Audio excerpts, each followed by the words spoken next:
Shouts out for, yeah, Brother Capshaw. That's a good one. Any finger that you use to touch anything in that store will be left in that store. Any other good threats for the babies, you know, son, you know. All right, but now I want it to be culturally appropriate and life affirming.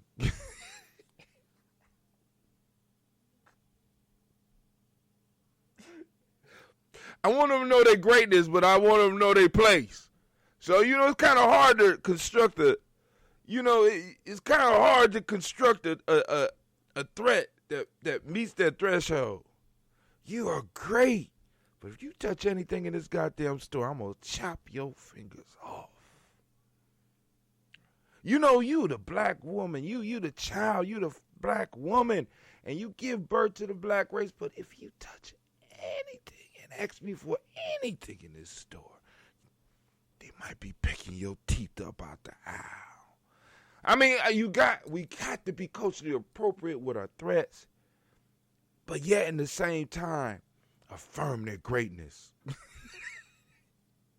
Hey, anybody else got any good ones? Brother Capshaw gave me a good one. Anybody else? But it got to be affirming, because these black children, we want them to pick up the right message, but we want to make sure we get our point across. You know? Because the talking just don't work. All right, y'all know the rules. Yeah, we know the rules. Okay. And they doing cartwheels and the music come on in the store and they start doing the dance routines. You be like,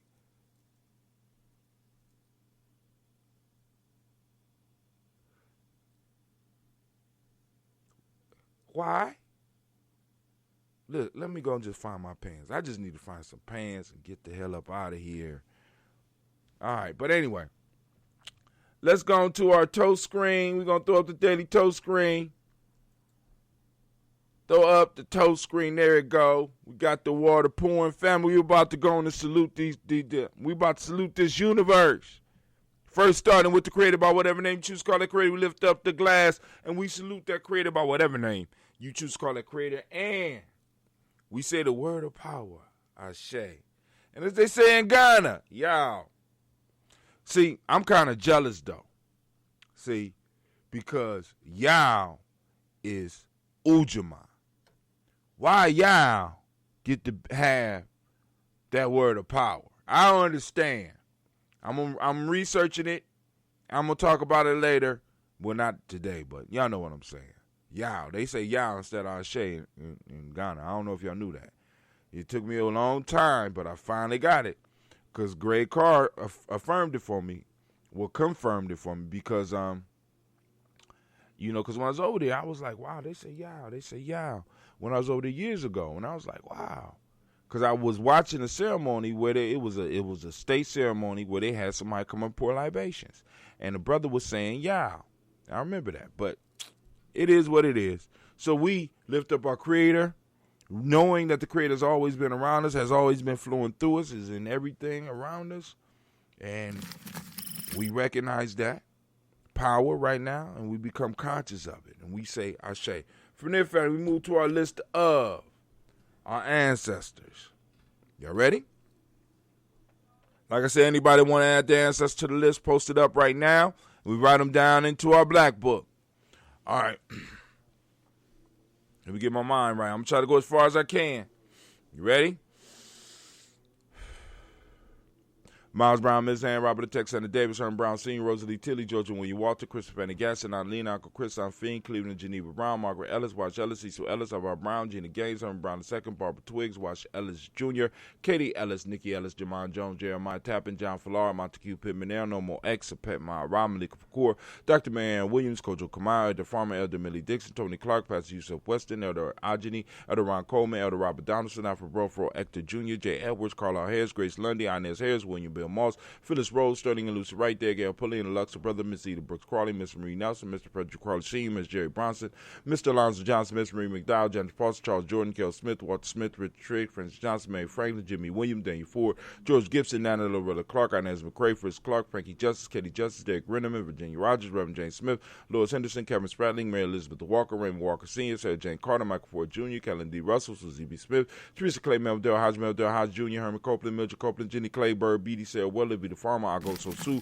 Cheryl Harvey, Aunt Charmaine, Aunt Evelyn, Theolis Hasbury, Harvey Hasbury Sr., Leonard Dickinson, T.C. Islam, Terrell Dunbar, Will Thomas, Sarah Berry, Mark Walsh, Merle B. Thornton, Pearl G. Thornton, Ida Johnson, Florence M. Carter, Joanne Thornton, Erica Tricia Lewis, Juanita Wright, Robert Wright, George Wright, Mary, Eliza Frederick Davis, Mary Elizabeth Rogers, May Esther Keach Reese, Linda Watson Hammonds, Jarrell Giles Watson, Spells, Slimmy, Sullivan Lewis, Andrew Holmes, Percy Moore, Mitchell Owens, Booker T. Bolden, Charlie Hunt, Sammy Stover, Heather Pearson, Sturgeon Thornton, Richard Thornton, Lavinia Hall, Freeman Bankster, Mae Moss, Sophia Peacock, Willie Thornton, Napoleon Kennedy, Mark Ramsey, Paul Ramsey, Matt Ramsey, David Ramsey, Charles E. Thornton, Frankie Quells, Urania Thornton, Bernice Quells, Ernestine Jackson, Frankie Johnson, Teresa Mormon, Leon Johnson, James W. West Sr., James Parham, Dana Jones, Henry World, Jane Farmer, Mary Chavez, Leon Grace, Bessie Johnson, Hadley Bester, Mary Moreland, Paul Moreland, Dr. Caleb, Rosemary Martineer, Etta Almatet Wellman, Fred Douglas Triggs II, Vena Triggs, Reverend Eddie Moore, Helen Fuller, Eugene Jackson Sr., Richard Ellis, Silas Alexander, Charles Maxwell, Percy M. Alexander, Arthur Reynolds, Stanley Lockhart, Ricky Lockhart, William Lockhart, Woodrow Lockhart, Brenda Porter, Deacon Hargrove, Carla Sawyer, Andrew Parker, Doris Donald, Ellis Murphy, D'Amico Russell, Dilly Mountain Aries, Jean and Ruth Jones, Janet Callahan's. Dang! Family, I just blacked out. We did the first part. We did the first list. Oh, man. Man, all the way down to Janet Callahan, and I didn't even have to loop back. Oh, man. We got William Walter West, Nigel Perez, Elder Basiji Fulani, Jim Robson, Gladys Johnson, Valerie Clark, John and Mary Sullivan, Dirk Johnson, the Free Signs, Inez Bostic, and the Bostic and Winter Free Scanner Bay, Wilson Haley, Emma Hahn, Phyllis Lee, Eugene Sprouting, Kevin Sprouting, Charles Wooden, Pitty Brown, Roy Lee Printup Jr., Roy Lee Printup Jr., Miriam Johnson, Wilbur Longmire, Izzy Candy, Janice Carter, Michael Carter, Leon Pina Carter, Michael Carter, William Carter, Lisa Jordan, Charles Lee Mosley, Dorothy R. Blair, Ransom Evans Sr., Sam Evans Sr., Nayland Blair Sr., Edward Stevens, Sue Ann Stevens, Joe Davis, Timothy Butler, Gene Holmes, Dana Jones, Peter Charles, Christy Nichols, Cardinal Robinson, Rosemary Charles, Ada Pearl, Bob Ingalls, Jack Wallace, Warren M. Finch, Warren P. Finch, Tim Ingalls, Audrey Finch, William Billingsley Jr., Jennifer Sensabaugh, Hazel Gasson, Jerry Brantley, Brian Watson Jr., Kaniko Parsons, Jason Kathy Bradford, Thomas Bradley, also known as Uncle Buki, also known as Gypsy. We got Reverend Roosevelt Word the First, Stacy Trice, Frank Smith, Mother Bertha, Michael Leonard, Dave Brown, Ruth Carter, June Cox, Paula Cox, Ronald Irvin, Judy Hubbard, Irene Johnson, Francis Booth Jefferson, Dan Wilkinson Sr., Emma McClendon, Jerry Dorr, Mina Robinson, Mary Nichols, Patricia Williams, Shabaka Teray, Greg G2 Gibson, Donna Hill, Richard Gleavis, Lee Irby, Tommy Irby, Boy Irby, Jim Gaucher, George and Hallie Johnson, Archie and Margaret Armstead, Don Scott, Erica Armstrong, Claire Fox, Gene Evans, Archie Beck, Anna McGill, Charles McDaniel, Christine Cottrell, Aunt Becca, Alice Arnold, Arthur Arnold, Hattie Reed, Charles Reed, Eula and Andrew Baker, Patricia and Edwin Brooks, Gwendolyn and Bob Hatch, Kimball Vernon, Bradley Kim, Jaden Harry, Tubman Case, Spencer Sturgis, Sally Mae Baker, Ethel Baker, Creola Baker, Geneva Baker, Aaron Eno Baby Hatch, a Senior, Mally Miller, Hossie Hatch, Dad Cleveland, Mother Gibson, Alex Nixon, John Bowie, Lester and Rachel Saunders, Dorita Ross, Viola Ross, Robert Nelson, Francis Stevenson, Leroy Stokes, Neely Johnson, Fletcher Swan, Maddie and Charlie Scott, Anna Casey, Thomas Cooper, Vivian Stevenson, Mona Ann Lewis, Cornetta Lyman Lewis, John Jackson, William Dallas Lewis, Mae France, Japel Jackson, Michael Slade, Joanne Perkins, Richard Jackson, Martha Ford Dawson, Big Mama, Nanny Harris, Eva Ford, James Hairston, Margaret Towns, Mary Williams, Leroy Q. Heath Sr., Albert Moore, Ms. Vanilla, Albert Motley, Joe Dean Elizabeth, Douglas Thompson, Erton Houston, Lud Alls, Elijah Alls, Jerome Alls, and West Staten, Joe Jamel Alls, and Pierce, Donald Carly, Lily Green, Nathan Green, Bed Bond, John Dewey, Ruth Beard, Tim Butler, Raymond Laura Newton, J.B. Foggy, Thomas Newton Sr., Barbara Naeem, Jeanette Sanders, Jerry C. Sanders, Roy Pruitt, H.J. Brownlee Sr., Henry Wilson, Rufus Jenkins, Minnie Wilson, Catherine Sanders, Muriel Ellis, Elizabeth Sanders, Henrietta Irby, Mildred Armstead, Margaret Armstead, Catherine Anthony, Ruby Brown, Charles Walker Sr., Charlie Walker, Cecil Russell, Diane Irvin, Hiram Phillips, William Ford, Margaret Logan, Phyllis Barnett, Lee Irvin Sr., Michael Irvin, Ozella Watson, Hugo Watson, John Caldwell Sr., Robert Lee Caldwell, Nevada Mitchell, Ron McCormick Sr., Sabrina Easley, Rashawn Easley, Javed McCormick, Barbara Ann Reed, Dorothy Ann Reed, John Reed, Chuckamaha Reed Jr., John Reed Jr., Patricia Reed, Edward R. Benson Sr., Ethel H. McNair, Lois Fernandez, Jacqueline Broadus, Reginald Albert, Maxine Cofer, George Swan, and Monty Grayson, Charles Scott, Charles A. Scott, Michael Morgan, Charlene Morgan, Sybil Edwards McNabb, Annie Ferguson, William Ferguson, Shelby McClendon. We got Joella Giles. We got James Carswell. We got Liberta Adams. We got Liberta Adams, also known as our sister. We got Elder Shaka McNair, Anthony Brown, Jonathan Ford, Lottie Gaucher, Cousin Tony, Michael Johnson, James Jimmy Johnson, Barbara Shang Lewis, Ronald Sheldon Jr., Damian Top, Westina Banks, Joseph Bingham Quincy, Mama Aunt Lady Abraham Isaac Cundiff, Aunt Barbara Lewis, Renee Johnson, Joy Ryan Ross Riggins, Jamonte, Marcus Price, Ness Words, Marshall McHale, Demetrius Beard, Herb Jefferson, Ralph Mickens, Eric Walker, Quasi Sample, Candace Simmons, Severn Clayton, Leonard Jones, Sade Garner, Melvin Scott Sr., Edda Clarence Lumpkin, Elizabeth Johnson, Mr. Thornton, Johanna, Jasandra Lynette Lewis, Anderson Mosley, Charles Jordan, Henry Essex II, Fannie L. Webb, Dan Walton, Alauti Sue Walton, Emma Walton, James Randolph Giles, Sonny, Pete Walton, William Walton, Fred Powers, Elijah Juan Hakeem and Como, Alberta T. Davis, Charles Davis, Willie R. Mackey, also known as Dr. Creamy Mackey, Victor Bowden, Drusilla Kitty Berger, Lucy White, Robert Lee White, Emma Jean White, Talton, Roger White, R.L. White, Jesse White, Ruby Jewel White, Johnson Carl White, Desi Woods, T.L.R. Woods Lennox, Jim Woods, Lizzie Woods, Juanita Alexander Brown, Cynthia Ann Wright, Richard Dorsey, Annie Simpson, Jamara Simpson, Regina Hopkins, Joseph Simpson, Eddie Dorsey, Eleanor Hopkins, Edward Webster, Alice Webster, Ivy Webster, Arnella Willis, Ethel Lane, Samantha DeMond, Ethel Marshall, Steve Dougie Shelton, William Bill Walker, Carl Rico Johnson, Kim Gray, Stuart A. Johnson, Edward Young III, Isaac Jackson Sr., Drusilla Murrow, Wayne Young, Christina Young, Thomas Young, Frank Murrow, Sylvester Foster, James and Lizzie Winston, A.B. and Julian Lawrence. We got Ozell Leathers Sr., Gladys Kofa, Ozell Leathers Jr., Geneva Jackson, R.J. Lacey, also known as Tooth to Don, Sarah Winston, Chris Kinney, Margaret Minter, Mary Smith, Juanette, Florine Stiff Gibbs, Carl William Duncan Jr., Janet Callahan, Danny Hill, Miko D. Nice Hill, Andre Martin, Mabel Williams, Terry Brown, Teresa Biddle, LaVonna Kincaid, Carla Sawyer, Reverend Jesse Porter, Deacon Ezekiel Dennis, Brenda Porter, Craig Lee Jones, Granny Beulah, Papa Al Riesling, Inez Smith, George Gamble Sr., Joseph Garrett, LaShonda Jamar, Leroy Wiley, Mona Yolanda Hunter, Yvonne Patrice Turner, Herman Reeves, Amanda Reeves, Josh Reeves, Lena Kate, Herman Reeves, Pam Johnson, Vera and Reeves Fisher, Jerry Jocelyn McCallop, also known as Mama Moon. We got Sheila Ann Lee, Panchita Alba, Donald Brooks, Barbara Moses, Ida Spate, and Ira Branson. We got Eric Winston. We got Nation Builder Darren Bridges, Francisco Mattis, also known as Sonny. Was it Sonny? I think he might have been a Simba too.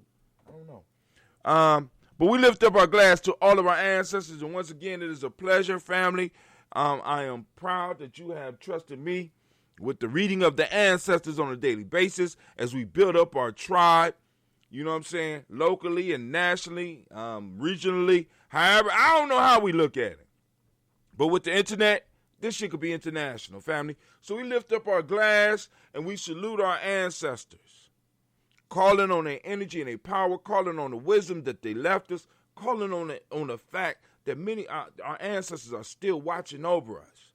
They intercede for us in many ways. So we lift up our glass and we salute and we say, Ashe. From there, family, where do we go? Y'all know where we go. We go from the past to the present moment. And guess who the present moment belonged to? I want y'all to guess who the present moment belonged to. Come on now. I'm waiting. Come on. Get some keys clicking. Who does the present moment belong to?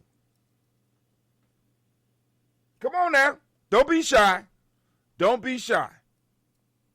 Well, anyway, y'all took too long. The present moment belonged to you. And I made sure I stressed to you. I didn't just say you. I said you. I want it to resonate in your ass so that you understand this moment. This is our moment. Right? How you going to be remembered by history? You. Right? This is our moment. Right now. Our ancestors have carved out the space and time for us to become the best that we can be. right? The best that we can be. To expand, and not only are we responsible for taking this moment and using it to its fullest, but expanding it for our future generations. Because whether y'all know it or not, you right?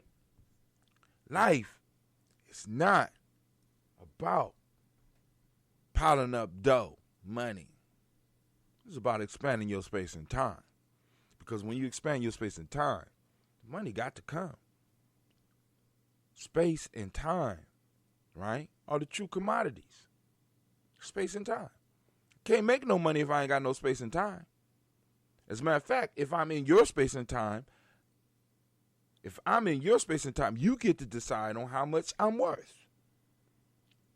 So it's our goal to expand our space and time. I control my space and I control my time, and we control our space and we control our time. Then we can set the prices. We can set the currency. I'm going to leave that alone. So we raise our glass up to this present moment. Our ancestors has given it to us. We are going to bless it by doing all that we can. Doing all that we can. Doing as much as we can. Right now, family, for those that don't speak the language, we are on Kuumba. Right? I know some of y'all say, what do you mean? Today is Kuumba. Today is Kuumba. For those of us in Gye-Nyame, today is Kuumba. For those that's in this circle, today is the Kuumba, right? Because just like the West Asians went around the world and claimed some shit, you know what I'm saying? They just put their name on it and they came up with these irrelevant laws that they created and they're able to enforce because they got might and shit or whatever. We taking a week. I'm starting with the week. You know what I'm saying? We taking a week back. It's our week.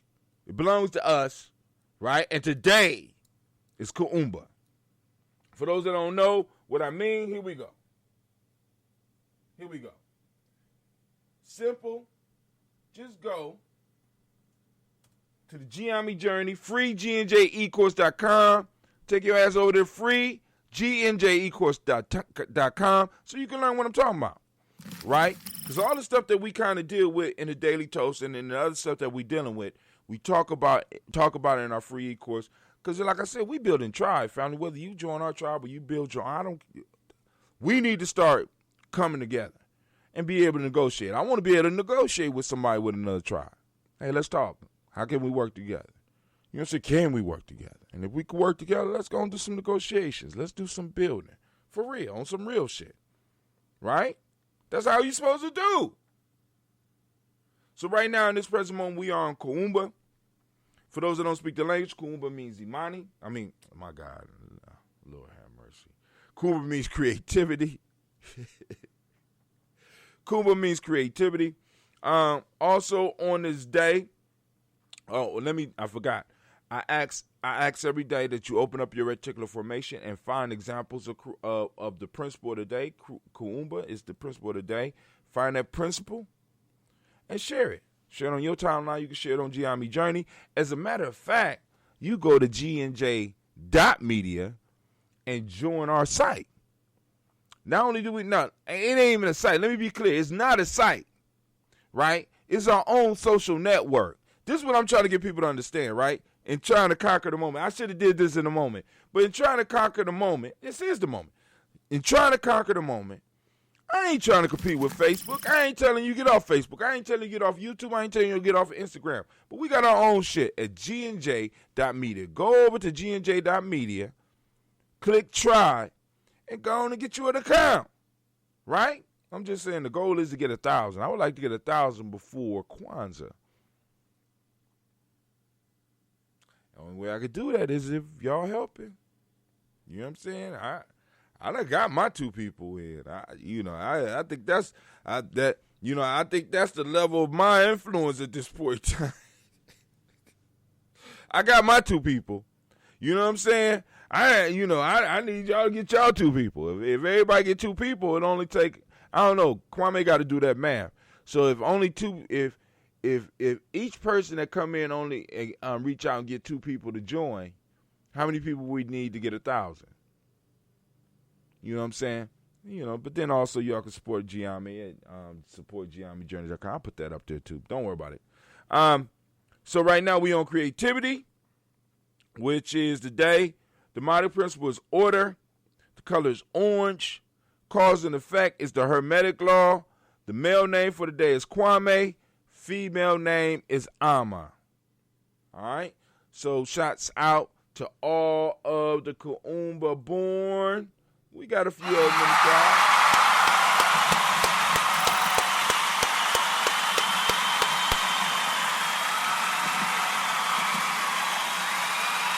Shouts out. So now, we move from there. We move to our future generations. We lift up our glass. We salute our children, our children's children, on to infinity. And we say Ashe. From there, we toast all of our relations. We lift up our glass and we say Ashe. From all of our relations, family, we go to that selfish toast. This is for you. What is it that you need right now in this moment to move towards your greatness? What is it that you need in this moment right now to move to your greatness? We lift up the glass for it. Come on now, say it out loud. In the head don't work. You got to say it out loud, right? Ashe. From there, family, we move on and we toasting our tribe. What's your tribe? Who your tribe? I keep telling you our tribe up. We move into a time where you're going to need it. You're going to need a tribe. Trust me. It's coming. These motherfuckers ain't shooting Bigfoot, but they shooting you. You better get your tribe. Lifting up our glass to your tribe. My tribe is Gye-Nyame. I'm throwing it up. We say, Ashe. Now, let me be very clear, right? Tribe is a smaller unit. So you got individual, you got family, now you got tribe. Tribes come together and form communities. Communities come together and form cities. Cities come together and form nations. No, states. And states come together and form nations. So, right? You could belong to certain, to several different things building up, right? So we got a village we belong to, Tawi. You know what I'm saying? Part of the Simba Nation, blah, blah. So it all could connect. So, but what's your tribe? What's the immediate place where you have influence outside your family? Lift it up. I'm Gye-Nyame. Ashe. From their family. Shout them out. Put them up. Post them up. Post up your tribes. I want to see how many tribes we got up in the house right now. Next, we lift up our glass. Last but not least, I'm going to toast the most magnificent, the most marvelous, the most beautiful, most uplifting, most inspiring individual in the room right now. And that's you. I raise my glass up to you, and we say, Ashe. Where my glass at? Come on. Give my pretty glass. Ashe. Ashe. Ashe. Family, I wish you peace, power, joy, and 100 years. Now, what I'm going to do, we're going to set up the lines, give y'all a second to get yourselves together, and we'll come back and have a conversation. If y'all want to have a conversation, because it's y'all's show. Where the show goes depends on you. So I'm going to put on a little bit of music, and we're going to move out, and I'll be back.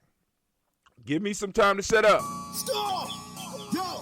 Something tells me to kill him dead up in this piece. Angry frustrations I shall release, cause I'm about to let loose the beast. Ha! Hear ye, all you asshole MCs. It's time to throw a party for it's the doomsday of your leader, Captain Ass Crack. If you want protection, play the rear. No man in this world I fear. My sound beats down for your protection. I advise you wear headgear. I spill the beans on Bruce Wayne, known as Batman. Ain't no crusader, just your average white man. Who me, I'm black man. More superhero than Letterman. I come equipped with joints like these to be the shit, removing the S to the back. And somehow I still make hits. Don't you ever around, I leave you stinking like the space between an asshole and clitoris on that 50-year homeless woman. Now ain't that some shit? You bite so many styles, it's not hard to believe. Your captain's Alibaba and you. One of the 40 thieves, prior mocking, train to reach my levels like peas when storm creates obese monstrous mechanisms like these. I've been around and seen a lot of MCs get wrecked from a lack of respect because there is no competition. I've been around and seen a lot of MCs get wrecked from a lack of respect because there is no competition. I've been around and seen a lot of MCs get wrecked from a lack of respect because there is no competition. There is no competition. Competition is none. God bless the child who sparks it off like the sun. Ha! You don't understand. understand. I be black man, changing like a chameleon and worth every bit of 6 million. MC rotisserie, they call me the colonel. From spirit to six spice that brings about death, downfalls, and funerals. I do you stunt MCs like Knievel with my evil. Ask my lord, he broke the mold and may be the unbeatable. I am the shepherd when rhyming, bringing silence to the lambs. Clarice, with father beans and a nice candy, crumbling kingdoms that have the rulers resort to ruling shanties. Bringing crew, cinnamon the twos, I'm Noah. In the ring, I do him Apollo Creed, Ivan, drag off the Balboa, constricting rhymes around neck, stopping breath, foot on neck. He can't breathe, Pierre, bring on tombstones and soft soil. Be all you can be, it ain't much. Ask any GI, I'm the builder, gets them caught up in the clutch. There's no survivors when they fuck around with the do-or-diver. Oh my God, Rizzo Rizankin is the live wire. I've been around and seen a lot of MCs get wrecked from a lack of respect because there is no competition. I've been around and seen a lot of MCs get wrecked from a lack of respect because of no competition. I've been around and seen a lot of MCs get wrecked from a lack of respect because there is no competition. There is no competition. Competition is none. God bless the child who sparks it off like the sun. I clash like the Titan, took him harder than the Kraken. Stole by the head of Medusa. Beat this maneuver. Styles of grains of challenges like the industrial Hoover. I get them open like butt cheeks on a porno freak. Have them screaming something terrible like sorority grease. I be the greatest killer of all time. These must-I-get about to leave him KO on couch longer than Rip Van Winkle. With a flash of furious tongue that clashes clay like Cassius Hinkle. I land on them seas like abandoned islands. Sending out SOS, some old shit you ain't heard before. Leave the fifth mark, you're soft as fur, man. I hit homers and run like OJ, spilling a Bronco on the highway. Boy, you lying MCs sure are dandy, so I cross-pollinate to make you daffy lying pussy. Willowing in the field of crabgrass ass rappers, tell them to run, oh my God. Here comes Kim Law. Go tell your mama.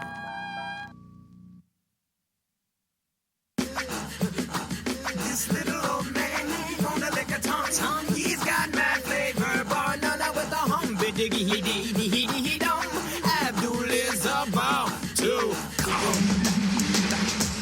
Feel the rhythm that I give him and the wisdom that I drop. You can't stop it, can't top it. Take a biscuit, sop it. It's ethereal, quite literal, more advanced than fiber optics. The truth that I flip may cause inflictions. I rip the script with conviction. I mean this. Alright, I grips the mic like the kind of fiendish. Malik A will all be super genius. It's science and mathematics that allow me to say this. Not an ego, let's say we go back to Uraeus. You us, Uraeus, flee the chaos and confusion. Stimulating the five senses is not a mere illusion. Love and wisdom is all put it together like fusion. Soldiers poised is out to give a new world a contusion. Humby-diggity, hit down on Helen from the sun. Humby-diggity, hit down, I am the sum of none but one, composed of 6 gods in the mix. Humby-diggity, hit down on Helen from the sun. Humby-diggity, hit down, I am the sum of none but one, composed of 6 gods in the mix. Heretics and some critics, they say we rank first. We're not the baddest of the bad, nor the worst of the worst. We strive for some abandonment in harmony with the universe. The weathered, we're unmovable like Mount Kilimanjaro.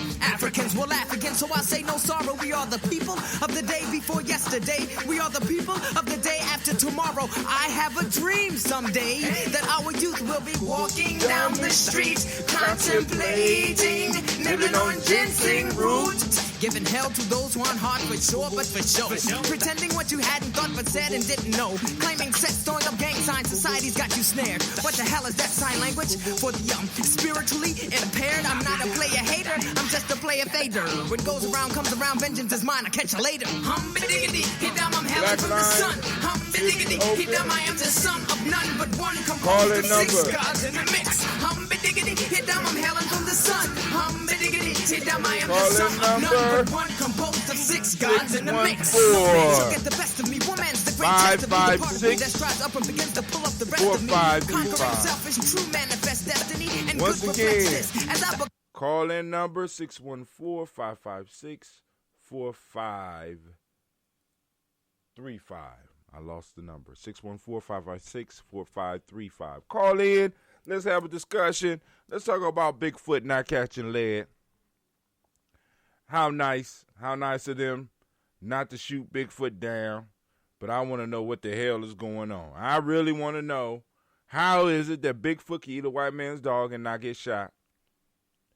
But your black ass is jaywalk and put up a little bit of argument because nobody ever stopped you for jaywalking at that street before, and you catch lead. I just want to understand. You know what I'm saying? Let's look at some of the other news that we got on Gye-Nyame Journey. Uh-oh, who calling in from Columbus? You got somebody calling in. This might be the world famous Navita Nelson. Hi, hello. How's everyone? She world famous now. She got to Nah, change her voice. She changed her voice on me. What's up? What's going on? Peace, family, peace, tribe. Shit ain't nothing. I want to see what's on the agenda for the Gye-Nyame Journey Media News page. All right. I want to see what you got on the timeline for today. Right. I see it ain't just me, though. Other people be posting up stuff, or other people supposed to be posting up stuff. But, we work with what we got. Oh, before we get into that, my fault, family. We need to go on and look at our proverb for the day. The proverb for the day coming from the African Opening for Tree of Life.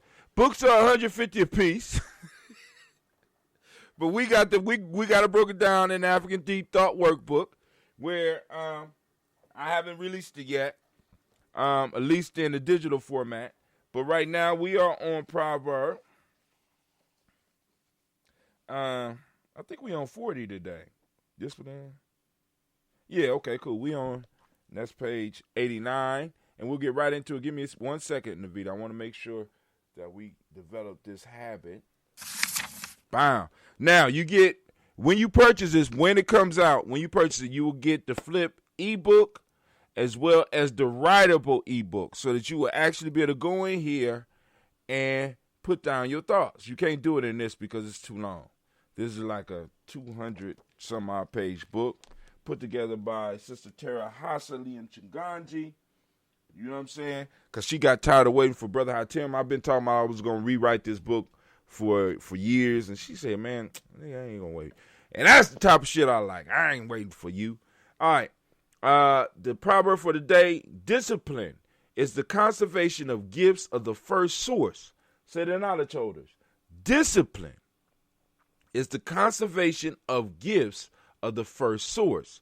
So you got to know what the first source is to really understand that one, or at least contemplate on it and think about it. And it take you through some questions and, go and think about it. You know what I'm saying? Because we got to think about the word from our ancestors on a daily basis. But Sister Navita is here to talk about the news. All right, so tomorrow, my fault, let's go through our stocks.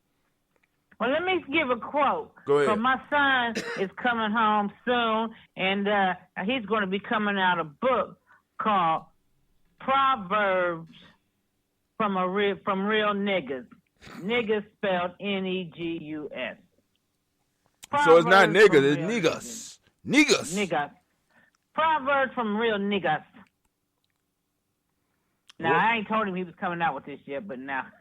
But that's how you do it. But that's how you do it. But go ahead. This is his brother, and I told you this. I don't know if you would call it a proverb. I do recall a proverb. Okay, he said, you got two choices in life. You're either going to make it or make it. That's your quote for today. The only reason she threw that shit up, because I told her I was going to steal that shit. That's the only reason. Whatever. That's the only reason she threw it out there and put her son's name on there, because I told her, when she told me, I was talking to her, and she told me that her son said that when he come home, he only got two choices, to make it or to make it. I said, that shit's stolen. I'm stealing that shit. See, family, I'm not ashamed of taking some good shit. You know what I'm saying? Because we are surrounded by brilliant people who have been convinced that their brilliance don't matter. And what we try to do here at Gye-Nyame Journey is get everybody to understand that your brilliance matter. Like you see, if you look at the commercials, all those books are not books created by people outside of us. Or all the books and all the shit that I'm advertising come from us. And I'm trying to get people to understand that we have information that people need. It's just a matter of putting the information out, sharing the information. And even and bottom, and this is the worst. This is the worst that could come out of it. You spend a little bit of time and nobody ever purchased a book.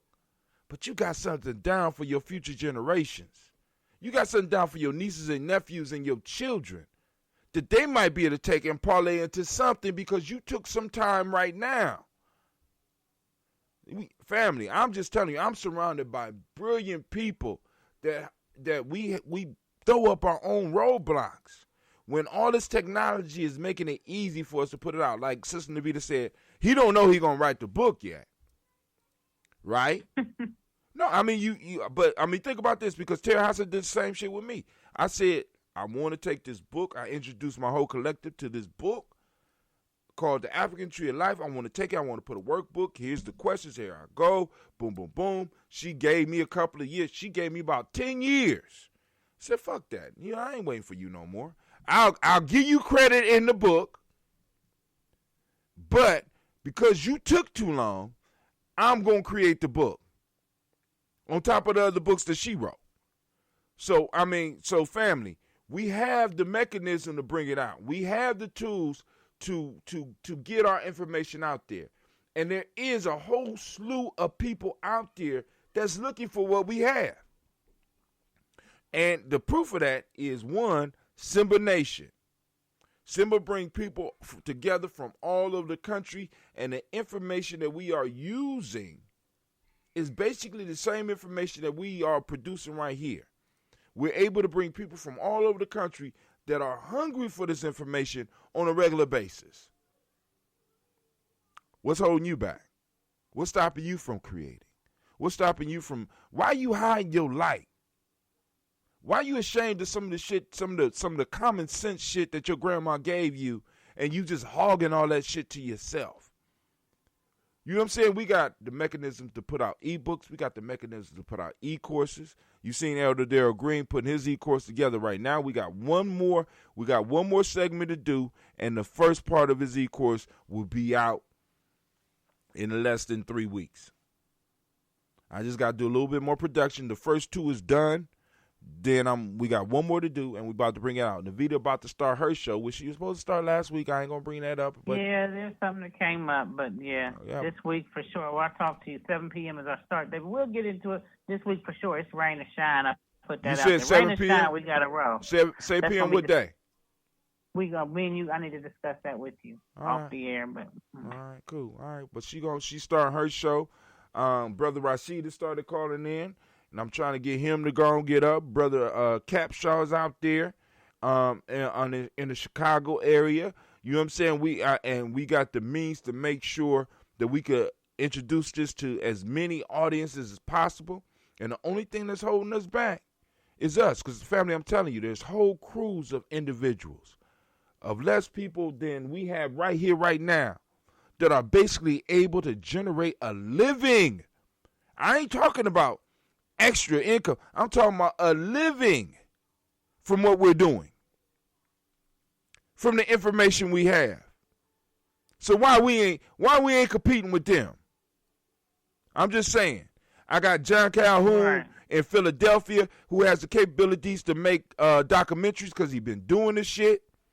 I had problems with my computer. I called Brother Capshaw, and he told me what I needed to do. You know what I'm saying? I got Sister Navita. When I need something promoted, she's able to create the flyers and throw that shit out. I mean, we got all of the pieces. Education-wise, we got Sister Janice up in Detroit right now. That's been a teacher for damn near 30 years. That's throwing out. She finally started doing her podcast. Y'all see it on my timeline. Family, I am into promoting you. I want to build with the brilliance that I have around me.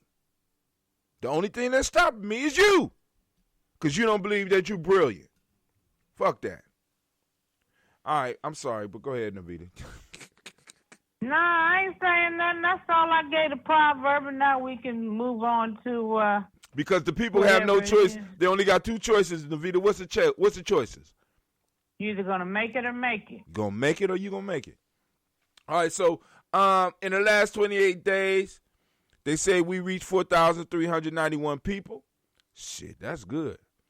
Post engagements, we got 1,973. That shit is good. Page likes, we got 32. Let's break it down a little bit. Let's go to 7 days.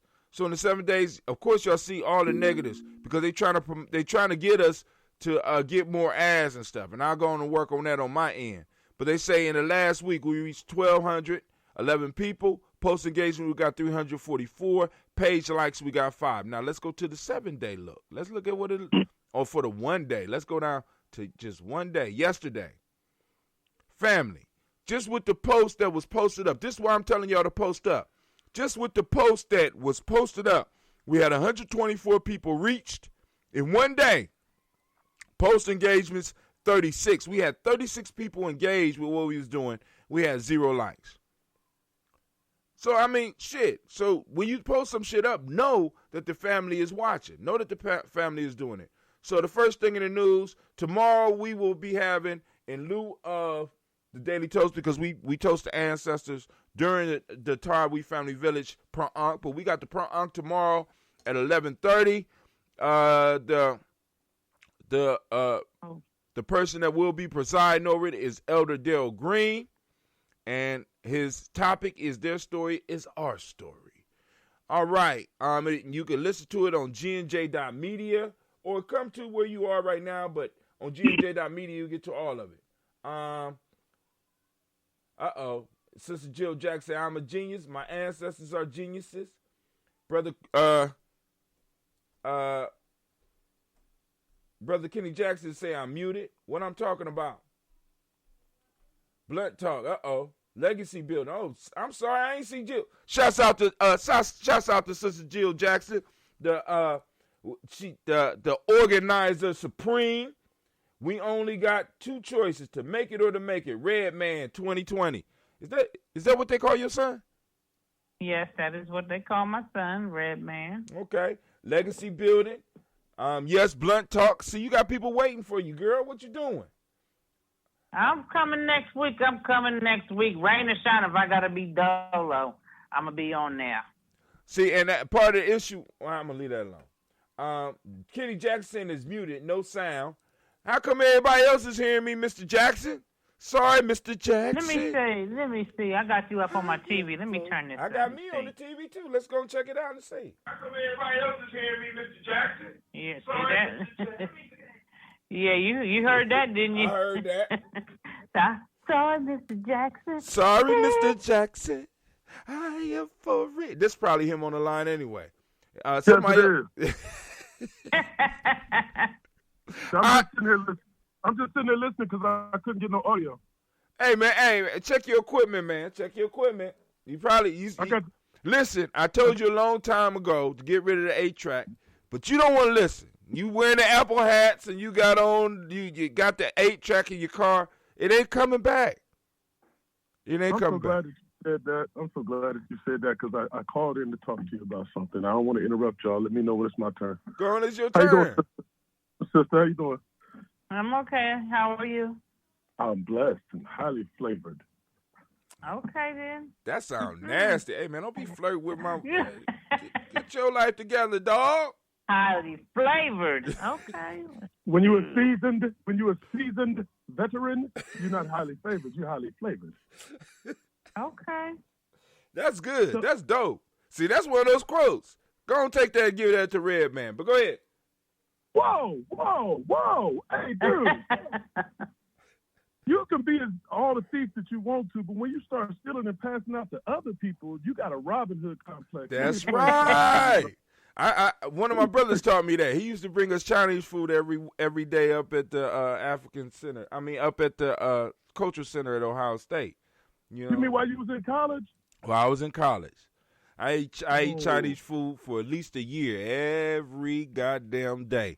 And not only me, but he used to feed everybody in the goddamn center. I ain't gonna say his name, cause he, Don't say his name, cause I don't know. There ain't might not be no statute of limitations on Chinese food. But listen,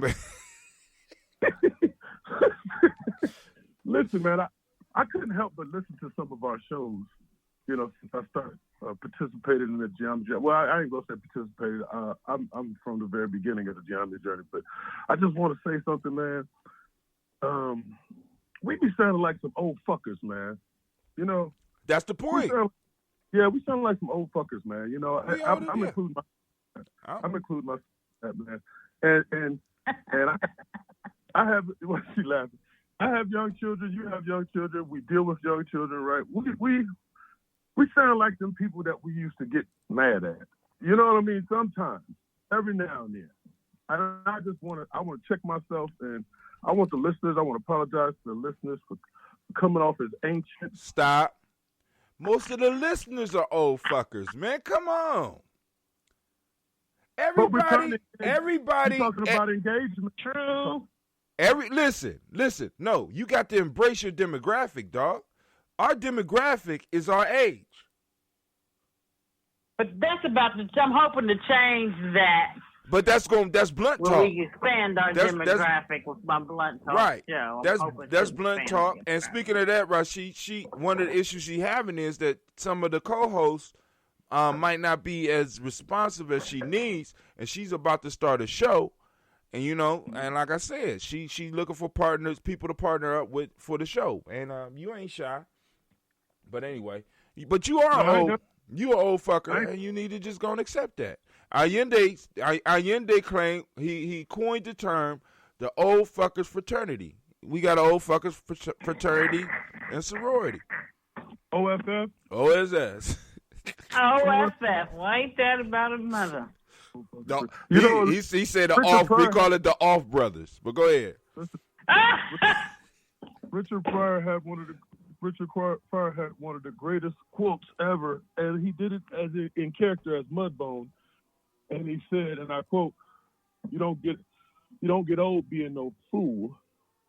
It takes some time to get there. It's a lot of young wise men that's dead as fuck." So with that being said, I know some great portions of your journey. And you still got some of the portions of your journey in your face right now. So yep. A lot of us, so. Hold on. Hey! Turn that down or close my door. Excuse me, it's real life at Gye-Nyame Journey. But go ahead. Oh, that's the dopest part of this whole thing. It's so organic. Organic. When you get that right there, you don't get that on regular podcasts. No. You know what I'm saying? People be trying to be. Turn that down. Yeah, you don't get that. Don't get that, man. People trying to be. Everybody's trying to shine shit up. At Gye-Nyame Journey, I want to keep it real. I mean, because what's crazy is that we got people that are connected to us, and every time you hear somebody be like, "It's real life here," you know what I'm saying? You know that in some form or fashion that they are connected to us, because it's like, yo, Brother Hatim say, turn on the camera and let shit happen. Yeah, that's my technique. Turn on the camera and let shit happen. Go ahead. Let me pump the brakes. We use a lot of terminologies, and we use a lot of things that all the listeners may not. You said keep it real, right? We're living in 2020, man, and everybody's version of real ain't the same. So you got to keep it true and pure. Keeping it real ain't enough no more. What? Because everybody's version of real is not the same, because it's based on their reality. The base word is reality. Everybody's reality ain't the same, man. I disagree. Out here doing, I will argue with you. I agree. I will argue. Go ahead. This is what the show is for. Everybody can't have the same point of view. I ain't saying how to say. I just said I could argue that. But go ahead. Okay, well, go ahead. I want you to then. All right. Reality. You saying everybody's reality is not the same, but we all exist in one framework of reality. Are you sure? Oh yeah.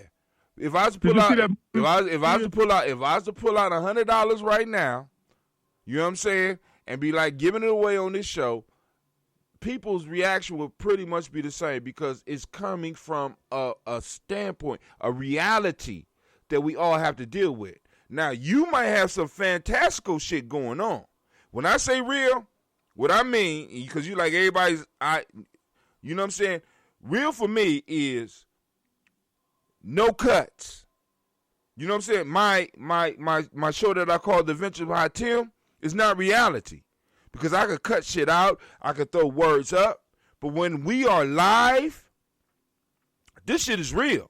My daughter liable to come down here right now with a damn issue and will interrupt my whole goddamn show right now. They know they could do that because, or you know what I'm saying? Because that's the way it is real. Something can happen right now for you in real time, and you could be on the show with us, and we all be experiencing that shit. Why? Because it's real time. It's not We're not cutting it. It's nothing. Everybody know that this shit is live. That's real. Okay, I get your point. And that was a long point just to speak around because I started thinking about it and I said, you got a point, but I ain't just, Well, yeah, I think I caught you agreeing with me. It's okay. It happens all the time. So listen. Wait, let Navita go. I think there's a such thing as what people have coined the phrase, whoever the people are that coined this phrase, this alternate reality. However, if it's real, it's either real or it's fake when it comes to those things. So I think alternate reality is just a nice way of saying it's fake as hell. That's it's on the street. That's him. Fake as hell. And don't disagree with nice it. Way don't, of saying you got to be. Wait, hold on, Rashid. Before you start, if you disagree with her, you got to be very nice because she's a pistol carrier. I'm just letting you know. Oh, I'm so glad to hear that. The sisters have stopped. Oh, hey, listen, and Gye-Nyame, I think it's more sisters with guns than brothers. This shit is crazy. This shit be crazy. I'd be like, I'm calling the sisters. During the Panthers hate day, the sisters stay strapped. A Oh, lot of man. times the brothers might have little things that wouldn't allow them to open carry, but the sisters stay strapped. Man, listen, man, I wasn't disagreeing with the sister. First of all, because he's scared of guns. But go ahead. Especially pretty motherfuckers with guns. She's so pretty. A pretty motherfucker with a gun. Ooh, boy, you show your age. Pretty father with it. I told you I am the vice president of the Off Brothers. But go ahead. No, but at the end of the day, I deal with different people in different walks of life, and you know that, right?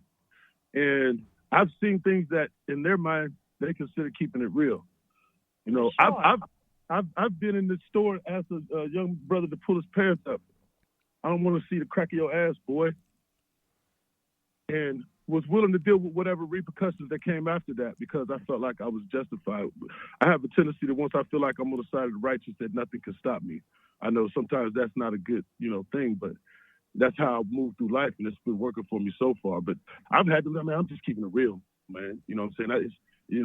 So. Oh, yeah, and that's not keeping it real, though. So you said they've redefined it. That's not keeping it real. I always say people like that. I'm just keeping it real. No, you're keeping it real ignorant, if that's what you want to call it. But you're not keeping it real. You keeping it real ignorant. His version, he's walking around in his version of reality. I used to do. You talked about Sister Janice up in Detroit, Tim. You still there? Yeah, I'm here. I'm listening. You talked. I used to do it when I was up in Detroit as a landlord, property manager. I used to step into her classroom on Fridays and get the kids a break, and we'd have career day. So I'd always say, "Hey, take out a pencil and a piece of paper, put your books away. We're getting a break from, Miss Riley, and we're gonna do career day." So the first time I did it, I said, "Break out a pencil and a piece of paper." This is what I heard. So I was looking for the girls to be doing that, and it turned out it was the boys doing it. You talking about the popping of the lips? They was popping their lips. So before I could even get to career day, I had to deal with these boys popping their lips. We waited through the popping of the lips. And then I said, write down what you want to be, and I will give you 3 steps in that direction. Everybody, write down what you want to be, and I will give you 3 steps. So the whole piece was, first of all, they were in high school, so it was probably going to be more education, right? So it was a setup. It was an easy class, all right. Mm-hmm. So we're going through, I take all the papers from the children, and I read them off, and I get to the one little boy that says he wants to play the NBA. Okay. And I'm like, oh, yeah, exactly, sis. All right. So the class start clowning him, though. So you only had one that was NBA? You only had one that was a professional athlete? Listen to the story. Wait, hold on, stop. I just want to know, because if you was in a classroom full and you only got one, and you was in you was in Detroit, and you was in Sister Janice's class, I want to give her a round of applause. So are you saying that there was only one? You went through the list, and it was only one individual talking about he wanted to be a professional athlete. Yeah, and I'm. All right, cool. Well, hold on. All right, family, we gonna give our sister Janice Riley, who has a podcast that I post up on my timeline every week, so she know what the fuck she talking about. She got a classroom of individuals, and only one of the students, and this is years before, going through her class was talking about being a professional athlete. I want to give her a round of applause. She deserved that shit. Let it. Wait, hold on. Let the crowd, let the screaming crowd die down. You can finish your story. Okay. All right, there you go.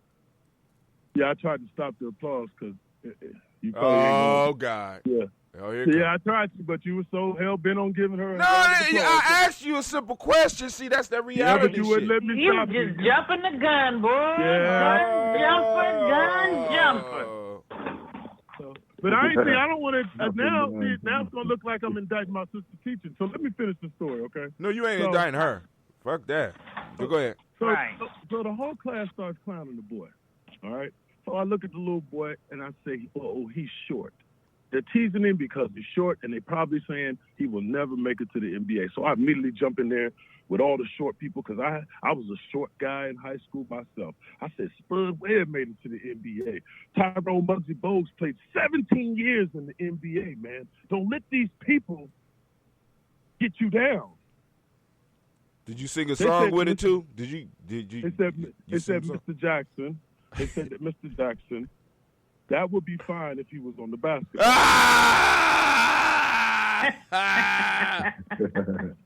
I said, wait a minute, boy. Wait, stop. I said, wait a minute, boy.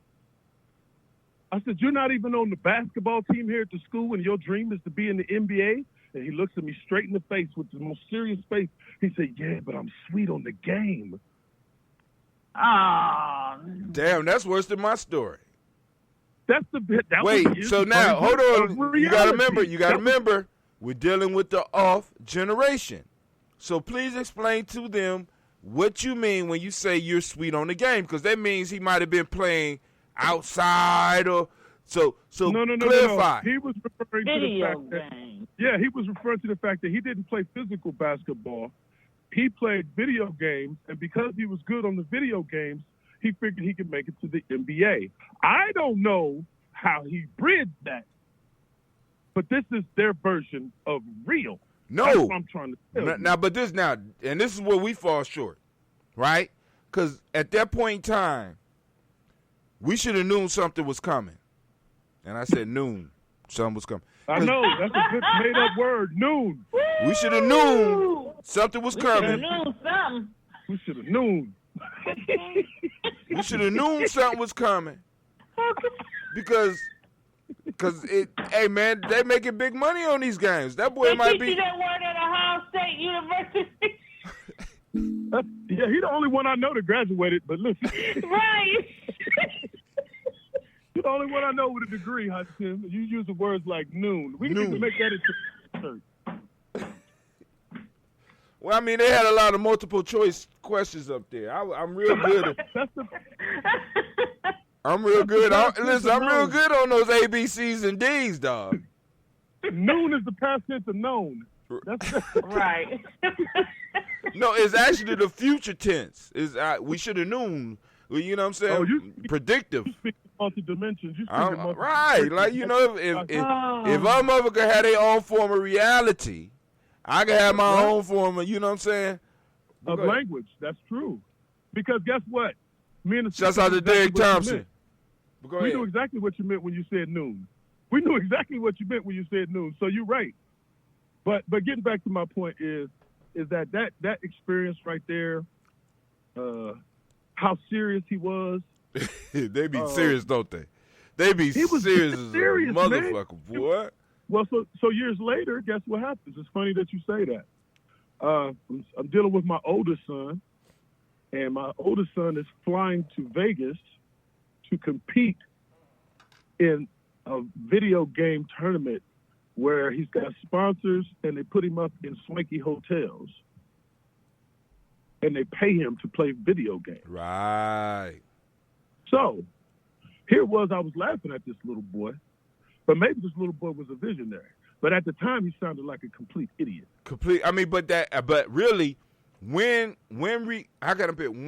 things are changing in the world, those people who are on the cutting edge often sound like a fool. Listen, I want you to think about this, Rashid. I mean, and Navita too, because you in our age grade, and anybody else out there. You see what young people are doing with social media now. Right.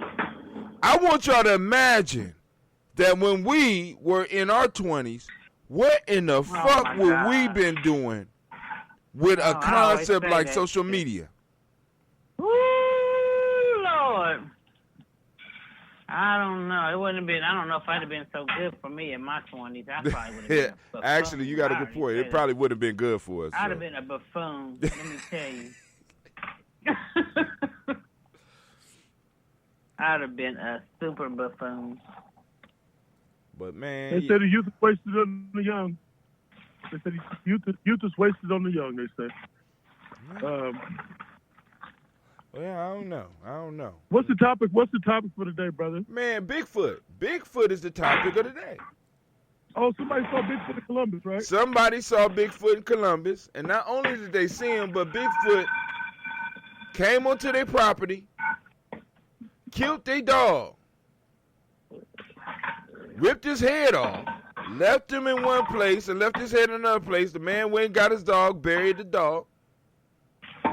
Bigfoot came back that night, dug the dog up, ate the dog, and left the head. Then came back the next night, hit the motherfucker's porch, knocked off his $1,000 grill, and just coming back and assaulting. And this dude saw Bigfoot with a rifle in his hand and he didn't shoot. And the only question I got is, if Bigfoot was a black man, that motherfucker be dead. Why is it? You already know that. Why is it that Bigfoot got white privilege? Bigfoot has shit. Bigfoot got animal privilege because them motherfuckers recognize themselves in Bigfoot, so they have a special bond with animals. So that's where it's at. They have some kind of a bond with animals, even though it's tearing up their other animal. They just can't seem to detach from it like they do with us. Humans. With us. Black. I'm going to tell you something that's disturbing to me. Bigfoot been around since we was kids, right? Yeah. Right. Yeah. How old would Bigfoot be at this point? No. This is all right. So the actual term is big feet. It's big feet. Sasquatch. And there's big, and the children of big feet, when they go off individually, they're Bigfoot. So it was a plural. This ain't the same motherfucker running around just terrorizing people and eating dogs and shit. Okay, because he right about that. That motherfucker need to be about, what, 80? Yeah, Bigfoot probably should be sitting down somewhere at this point if it's the same Bigfoot I remember. No, this Bigfoot Junior. This one is children. This children. Okay, so there was a woman? Well, no, this is the Bigfoot. This is Bigfoot that's in poverty. The other one got the commercials with the that Randy Macho Savage used to do. Okay. So wait. Those aren't the real Bigfoots, right? Those are just actors. No, that's an actual Bigfoot. Right. He has a contract. Oh.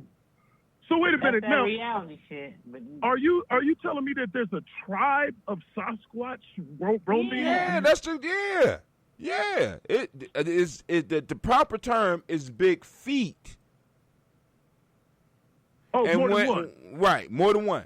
And then and the individuals that go around tearing motherfuckers up is a Bigfoot because it's usually one of the ones that is not able to cash in on the commercial licenses that they have. So he goes around and tries to make a name for himself. Right. You know, because the only thing that was his fur, I think the fur was covering up the fact that he was on Instagram when he was fucking with this white man's house. If you go and you look up Bigfoot, go on Instagram right now and look it up, you probably could see this Bigfoot hitting this motherfucker's porch, knocking this shit off, and he's trying to get into the commercial side of the big feet conglomerate. Because they get licensing for all those old videos that we had. They sued in court. Okay.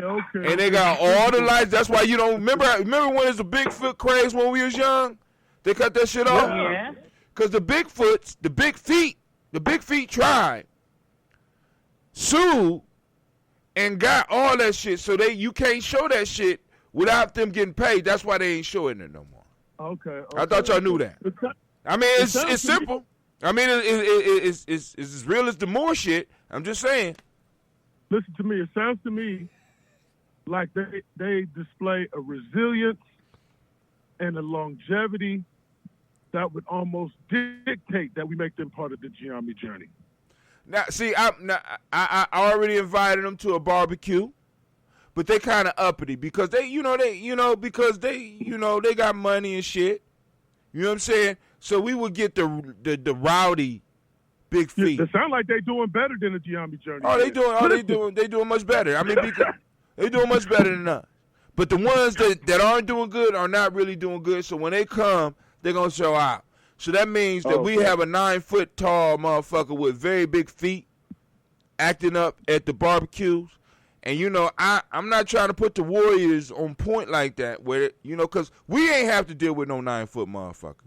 The biggest one we had to deal with was, he might have been, 6'5", 6'7", 300 pounds and shit. These motherfuckers be about 9 feet tall, about 400 or 500 pounds.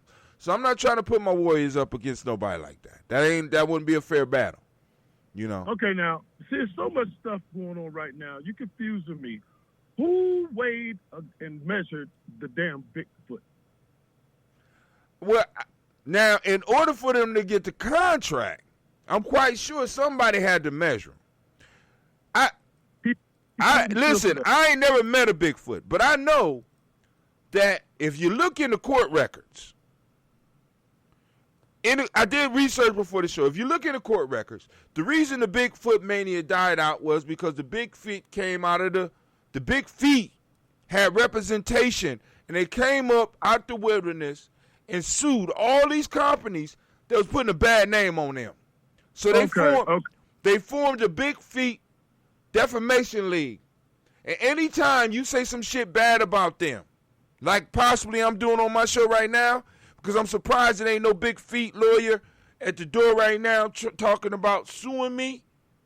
Because they don't play with their image. They don't play with their shit like we do. They don't play with that shit. So you do a movie about Bigfoot, pay me. Nigga, pay me. Well, let me ask you this, all bullshit aside. Go ahead. Why do you think that he didn't shoot Bigfoot? Why do you think so? Well, because he wasn't black. Oh, now, come on now. Let's just be real. I'm not going to put everything in the black-white category. I used to do that, and I'm not going to do that this time. Well, don't do that. Why you think he didn't shoot him? The reason that he didn't kill Bigfoot is because that wasn't Bigfoot. But the more tragic part of the story is that somebody did, in fact, rip the head off the damn dog to make this whole story. So you don't think he's seen no... Well, why didn't he kill what he saw? That's what I'm saying. Think he killed what he saw? Because it wasn't a black man. He didn't kill that motherfucker. Or he didn't see nothing. You think he making that whole shit up? Listen, I know really Bigfoot. I got the court documents, goddammit. Yeah. Bigfoot is real. I got the answer. Bigfoot is real. Bigfoot is real. Go ahead. Okay, I got the answer, and y'all ain't gonna like it, but it's the truth of the matter. Wait, hold on. Go ahead. All these black folks that keep getting killed are soft targets. Bigfoot might have whooped that ass. You got a good point. That's a big. If it was something like that, that motherfucker could take a motherfucking slug and it's not gonna stop. You right. Yeah, he might. That gun might not have been enough. and now, if that gun ain't enough, now you dealing with possible sodomization by a Bigfoot. Oh shit. Hell no. Okay. Wait, did he might have say? liked that shit. What? He probably would have liked that shit. Did you say raped by Bigfoot? I didn't say rape. I didn't say it would have been consensual at some point. But what I'm saying is, all the black folks that you see on a regular basis is getting shot in the back. They're getting killed while they cuffed. We got shooters out here on the street, and I don't see none of them getting killed. Wait, well, hold you on. You know what it is? Some of them do. You know what it is? Why he would be, if you use that analogy, then Bigfoot would be a soft target because his tribe is weak. No. See, but no. Because no one's going to come back and do anything. Ah, Bigfoot got a solid tribe. Exactly. Bigfoot got a solid tribe. And they got lawyers. And they got, Bigfoot got the whole, what is that, PETA on his side. Not only PETA, you got to understand, there's paperwork.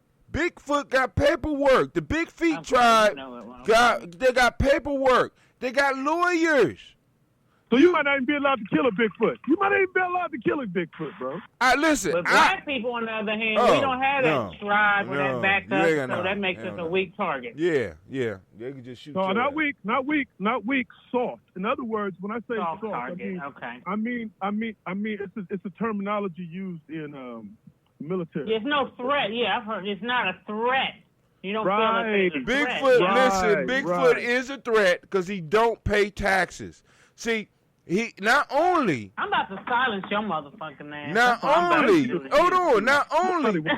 the Bigfoot tribe is a nonprofit. Or look it up. It's the paperwork is there. Now, wait, hold on. Listen, Capshaw agree with me. You a Bigfoot sellout, ain't you? You said what? Yes, exactly. You a Bigfoot sellout, nigga. You be on these Bigfoot motherfuckers. You want to go out with a Bigfoot? No, this ain't me. Listen, hold on. Now, it depends on what side of the track she on as far as the Bigfoot tribe. You know what I'm saying? She got some money. She gets some play. But brother Capshaw say that Bigfoot endorsed Trump because they like the tax policy. They don't agree with all the stuff he's saying, but I'm quite sure they agree with some of the tax policies that he had for the rich. But I don't disagree with everything he say. You be a fool too. Right. Listen. You gotta pay attention to everything, man. Everything. Listen, man. Carmen shouts out to Carmen White. She say Bigfoot is a Neanderthal. Whatever he is, he not catching them bullets. Let's put it that way. Oh, if he's a Neanderthal, that motherfucker been dead then. Well, come on, man. Now we're talking about listen. We live amongst the Listen. I'm just saying. Listen to me. Okay. Pit dwellers. I'm just saying. I don't know what's out there. All I'm saying is that if you follow the paperwork, the Big Feet. What paperwork? The Big Feet have declared themselves a nation. As a matter of fact, the Big Feet, if you follow the paperwork, they say they were the original people. Woo. So I'm just saying. Woo. And they got lawyers to back that shit up. And if anybody out there got some arguments about it, because this is why they ain't getting shot. See, Bigfoot could go on your property, eat your dog, and you won't shoot his ass if you white. Now, if you black, because we don't know, that motherfucker gonna catch some lead. If I see a Bigfoot, just on principle, if that motherfucker's doing something aggressive, I got to put him down. And unlike the white boy, I can outrun a Bigfoot. I'm quite sure I can outrun a Bigfoot. You know all these stats. Wounded. All you know how much you weigh, that all of a sudden now you outrunning him. Who? You are. Listen to me. In all seriousness, we talked about a couple things that I think we need to highlight real quick. Number one, we started off talking about the sister's arms, right?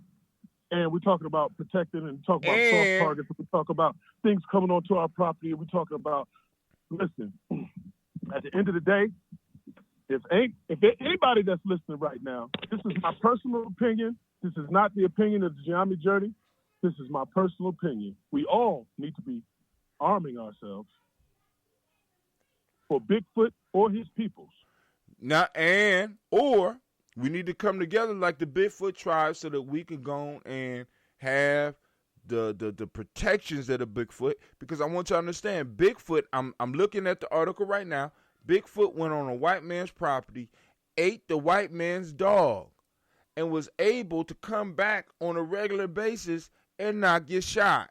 So Bigfoot, how do you know he was white? Because of the $1,000 grill? Oh yeah. Wait, hold on. If you go and you click on YouTube, if you go and look on a YouTube, this motherfucker is he's some type of law enforcement officer. This motherfucker got a 300-foot driveway. This motherfucker got he went looking for his dog. He grabbed the little 4-wheel thing that you sit on and ride to go look for his dog. He balling. Exactly. That ain't us. That ain't describing our lifestyle, especially if you're a police. I mean, you know what I'm saying? That's wealth. He pulling from some type of wealth. They robbed somebody somewhere in history, and he's benefited. But I could be wrong. I could be wrong. Yeah. You know, motherfucker still in front of motherfucking, what's that place called? Where they had the evidence and shit and dope dealer shit. The evidence room. The evidence room. She said he get in the evidence room. He ain't even making it there. I'm motherfucker taking that dope out there. So is there footage? That shit. Is there any footage? No, and that's what's crazy. There's no footage. He put up cameras now. They say he put up cameras. But whoa. You got all this property. You got all these toys. You got $1,000 grill sitting on your front porch. And you ain't got 4-wheeler ATVs. And you ain't got no ring. You ain't got no cameras. And listen. And see, now hold on. He got a 6-foot fence. So Bigfoot not only ate his dog, Bigfoot jumped the fence without breaking the fence. Now, we talking about something that's about 9 feet tall. I mean, you said he was 9 feet tall, so he ain't got to touch the fence. What, nigga, that's 6 feet. Nigga, he got to climb that. You got to do something. Nigga, look. You remember how we used to come over fences when we was kids with that little nigga, we talking about Bigfoot. Nigga, we talking about somebody that's supposed to be living in the woods. You know what I'm saying? No fur on that. He ain't leaving no fur on the fence or nothing. And he running for his life. And he's just basically, if you listen to the story, he coming back and harassing the white people. And he not getting shot. What in the fuck? You know what I'm saying? We need to line up our movement with their movement. Well, they doing something right. They doing something right. I want to talk about something that just hit news up here where I'm at. If anybody don't know, I'm up here in Northeast Ohio. Go ahead. I got to step away for a second. They just sentenced the sister to 90 days in jail for assault of 3 McDonald's employees through the drive-through window for not giving her cookie. Okay, so let me back up. You're saying that the sister was charged because she didn't give the white people their cookies? No. Our sister didn't get her cookie. And so she went off? Man, listen. She went next level. I get her, Bill. She went next level. She come through the drive-through window, sis. They got it on tape and everything. Wow. Now, was the woman in the drive-through, my question, working there, was she black or white? Just curious. I think it was all white folks working inside, but they was trying to get that lady her cookie. They really was. They didn't mean not to give her a cookie. I think what the bigger point is, the bigger point is this. You a mother. And now you got to go lay it down 90 days. Lucky that's all they gave her. 90 days. In the middle of Corona. She lucky that's all she got. That's really sad. That's why we need to get with some of these young people. Yeah. And teach them to get out of that mindset. That's embarrassing, Carl. What was she doing? Keeping it real? Real ignorant. That's what I mean. And you should have seen her when they took her to court. She still was sitting there defiant with her fake lashes on. Was she? Yeah, you can look it up, man. It happened in Cleveland. Wow, I'm gonna have to look it up. Wow, that's crazy. Well, I mean, you know, we do have a site where you can post shit up and talk about shit. It's Gye-Nyame G&J.media, GNJ.media. I got a few people on here right now. I ain't gonna say the number, but anyway, we got a certain amount of people on live right now. Y'all go to GNJ.media right now and still watch and sign up for our shit right now. Go over to GNJ.media, click, and join the tribe. So I don't know what happened, but did it have anything to do with the Bigfoot or the Big Feet tribe? No, we changed the subject just a bit. We are not talking about that damn Bigfoot bastard. We're talking about. I'm gonna say this. Also, another lesson that we can learn from. Y'all notice, because at the same time Bigfoot was real big. Y'all remember when we was young? The Loch Ness Monster. You know why they disappeared too? Why? Same shit. Loch Ness. Okay. They Meanwhile, lowered back up. at the ranch. They lowered up. Fucking with him today. They set up a tribe, and they started building. You know what I'm saying? They even got a name and shit, Bessie and shit. You know what I'm saying? Yeah, I'm just saying. I mean, it's a lot of shit we can learn from. But go ahead. So I want to talk about the mindset behind the sister that jumps through the drive-through window over a cookie. What do you think was behind that? Well, it was a black woman that jumped through the. Okay, now my question was, what type of cookie was she jumping through the window for? The what? What did he say? I can't. What did he say? He said, what type of cookie was she jumping through the window Oh, for? McDonald's got them little chocolate chip cookies in the little cellophane with the little Ronald McDonald stuff written on them. Man, we in some hard times right now, man. And if they were supposed to give her a goddamn cookie, I mean, it's a pandemic. It's a pandemic. I'm in my car. I've been locked up for all these months, and I pull up to McDonald's and I give them a simple order. Yeah, I know everybody been there. I'm not the only motherfucker that been there. I might not jump through the window. She went to jail over that damn cookie to jail. She got 90 days of actual incarceration for a damn cookie. That wasn't the plan. But what I'm saying is we all. She wasn't. It never is. Incarceration is never the plan. It's never the plan.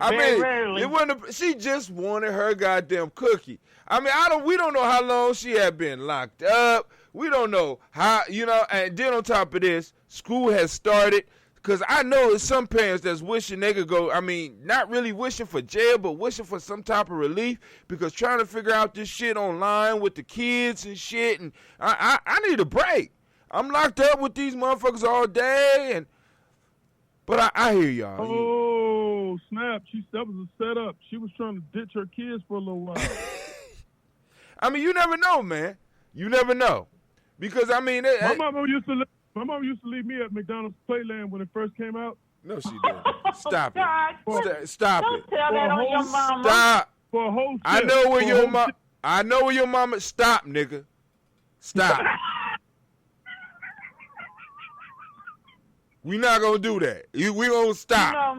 All right? Corey Holcomb talks about this on his show, about, like, the chick who jumped through the drive-through window to fight over some goddamn... Excuse me, look, I'm drinking Perrier. Oh, my God, I burped all in the phone. Real life here at Gye-Nyame. Real life.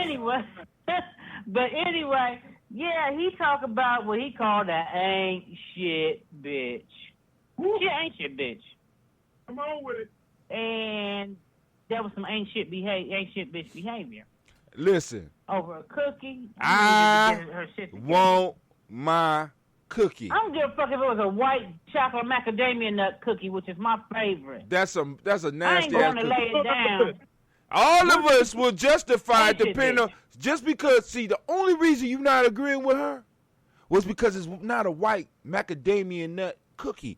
If it was a white mac, you could understand a little bit, but because you don't like chocolate chip, sister, you need to pull back a little bit and have a little understanding and compassion.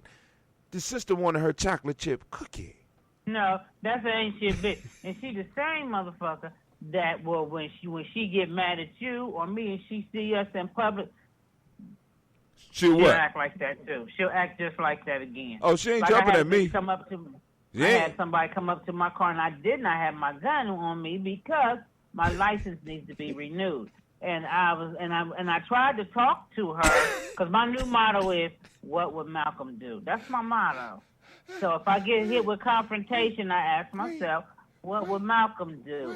And I tried to talk her down, but she done blocked me on the street. Got out her car, came up to my window of my car. You know what I'm saying? This is an ain't shit bitch. You know what I'm saying? Wait, stop. This is ain't shit bitch behavior. But you all that black girl magic and all that shit be fake. Wait, stop. When they get mad, they but I am concerned. I need to talk you down because the first part of the conversation, the first sentence in this whole thing was that you didn't have your pistol. So if you had your pistol, how would this have worked out?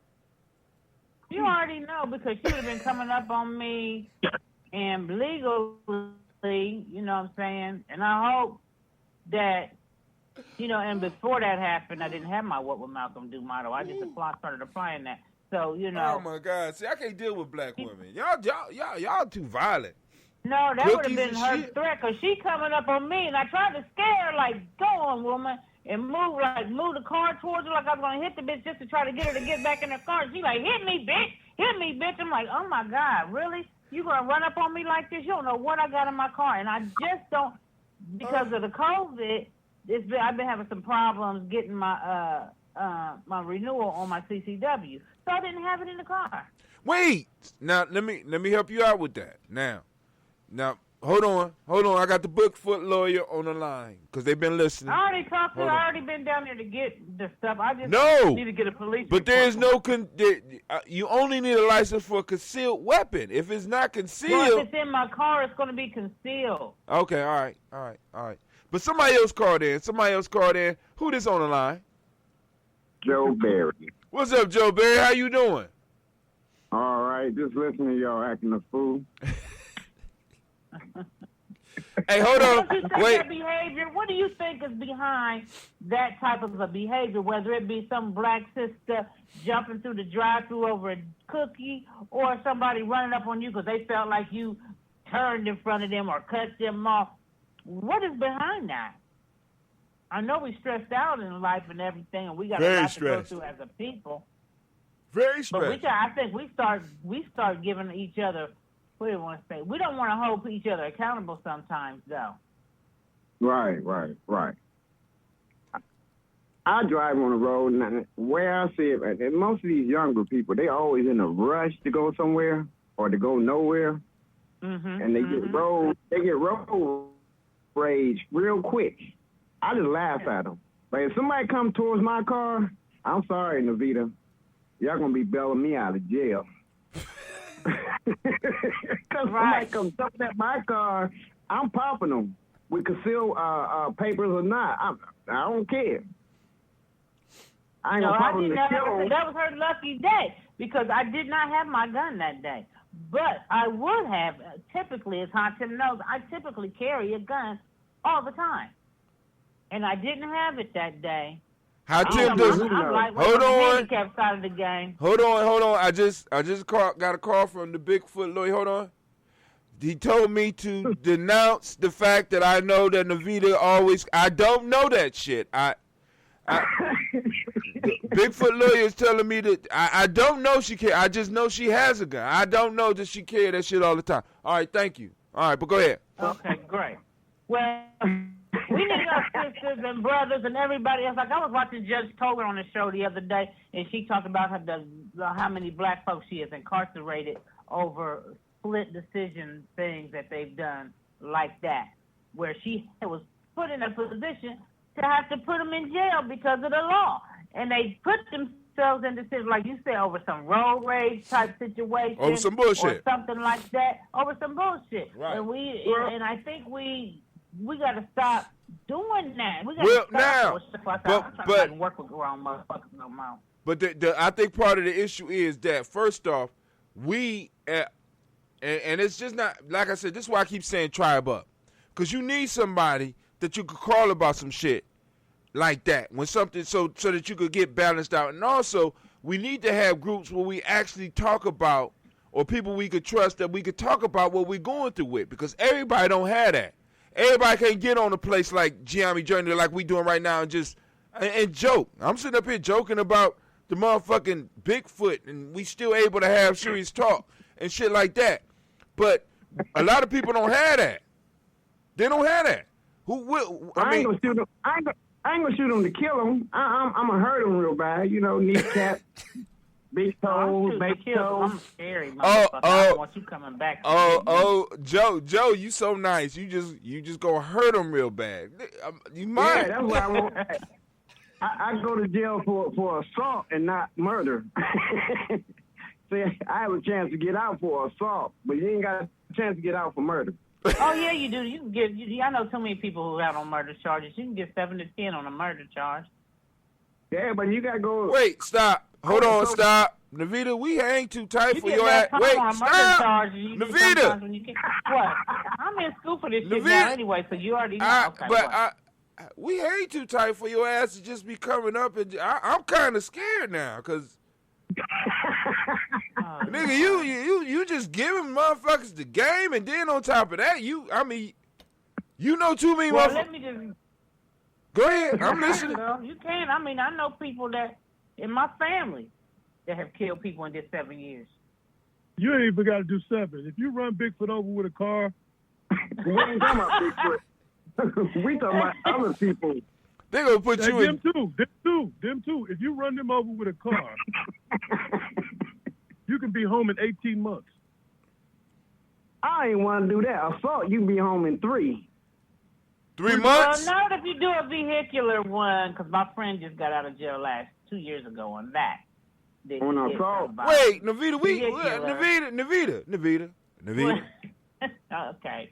You know, plus I'm an inmate advocate, so you know I work with incarcerated individuals. Well, see, there's a thing with the vehicular homicide called plausible deniability. In other words, there's a mechanical error. My foot slipped off the... Wait. I hang with all you motherfuckers. I'm not feeling comfortable in this conversation no more. I thought that's what the journey was for. I thought we were supposed to get a game up. I didn't know we were supposed to I'm just saying. I'm just letting you know how I feel. I'm not going to hang up on you now, but I'm not. Navita is talking about being able to kill motherfuckers and get out in less than 2 years, and she can get mad at me and just pop my ass. Rashid, I done grew up with you. You can run me over and be home in 18 months? You a dark skinned black. God damn. I can run you over and not do a day. I can run you over and not do a day. I'm in the law, nigga, because you too dark to be letting out. You know they have done studies that proven that dark skinned people get stronger sentences than the light skinned people. Right. I take blood pressure medication, and anything can happen when I'm behind the wheel. So I'm just saying, I get dizzy sometimes off my blood pressure medication. So. Well, see, I got a heart problem, so I could have a heart attack. So easy. The views expressed here are not necessarily the views of Gye-Nyame Journey.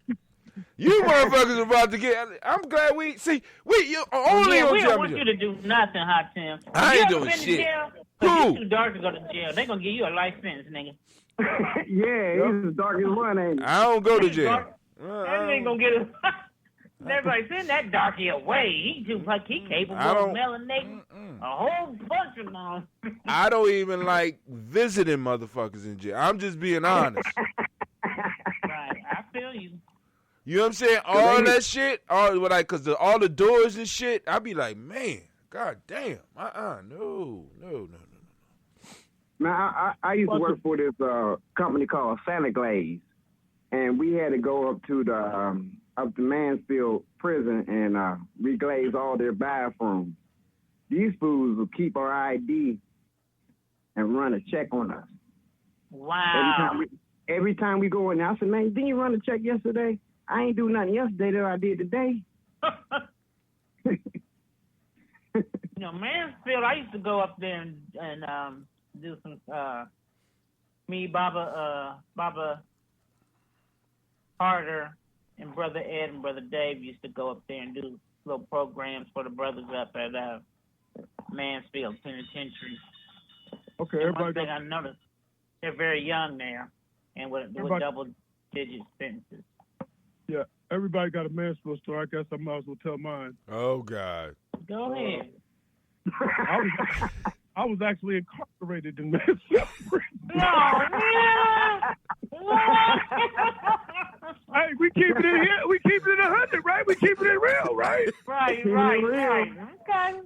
All right. Maybe when was you there? Because you might have seen me do a presentation there before, in the little where they had a little chaplain thing at or whatever. And Rashid, she fine as a motherfucker. Rashid, I was the only sister there, but it was she fine as a motherfucker too. 3 other brothers. Go ahead. I was 18 years old, and I only did about 6 months. Okay. 4 months and a day was the 6 months back then. 4 months and 7 days. 7 days was a 6 month sentence, right? But the funny story is, I got caught in a stolen car and had never been incarcerated, never had a case before, and they sent me to Mansfield. Ain't that some shit? Wow. You're black. Am I? That's just crazy. That's what they do to us. It's a gamble in that courtroom. When you in front of them motherfuckers, that's the lynch mob. Yeah, well, there ain't no gamble, right. nigga. That ain't a gamble. If we know the outcome, we know it's not a gamble and shit. It's a gamble as far as how much time you might get. That's why people know they take a plea when you're innocent, because they know it's a gamble if they get up there in that courtroom for a case, go to trial. So they be innocent and take pleas, but Well, my whole theory that I had to develop is this right here. They only doing their job. My job is to get away with whatever they're doing. Your job is to what? Get away. I said my job was to get away with whatever I was doing. Once they got me in that snare, then I'm out of bounds, and they can do what they want to do to me after that because I done got caught. So my job is to get. I had a PO tell me that one time. I came home and I was trying to be friendly with my parole officer, and they just cut me. It's like, let me cut you off short right there. I don't do all of that friendly shit. My job is to lock you up. And your job is to stay. And your job is to stay out. You do your job, and I ain't got to do my job. do mine. Right. Wow. Yeah, but they got a lot of innocent motherfuckers in they snare up. But go ahead. I ain't never went to jail for innocence. My son is in prison right now for something he didn't do. My son who's coming home next month. Okay. So I know, but plus I work with inmate advocates, and I know plenty of people who got caught up in, especially on some domestic shit, and then they put those kidnapping charges on there, which ain't shit. You really ain't kidnapped nobody, but you can do a 42 years on a kidnapping, and they threaten you with taking it to trial, and they say, well, or I can give you 18 months. You see, you know what kidnapping is? Yeah. No, I got a part to do. Hold on, you know what kidnapping is? What's kidnapping? It's moving from person. If you make somebody move in one spot to another, that's well, kidnapping. you tell them they cannot move from one spot to another. They cannot move. It's either way. If you move them from one spot to for example, say you in an argument, and I've been through this kidnapping cases in the court several times with people. What it is when they implemented it during the OJ thing is when it became a law. They changed the kidnapping law. And what it is even if you are having an argument with your girl and she said, I want to go home, and you say no, and you grab her by the arm and say, just stay here and talk to me, you can catch a kidnapping charge. Right, that's kidnapping. And though you may not have kidnapped anybody, you might say, you know what, do I want to take my chances in there with these hunkies, or do I want to just go ahead and plead to this 3 years? Because kidnapping holds 42 years. Ooh, Lord. So you know what innocent people do? They take the plea. Right. They don't want to do them 3 years because they don't want to take their chances with these hunkies over there. Because I've seen people go to court with, it's obvious that they're innocent. My sister went to jail on some assault on a police officer type shit, and they had the videotape for the police officer dragging her through the Kroger, and she got found guilty. So you know it's a gamble. You're only as innocent as you can afford to be.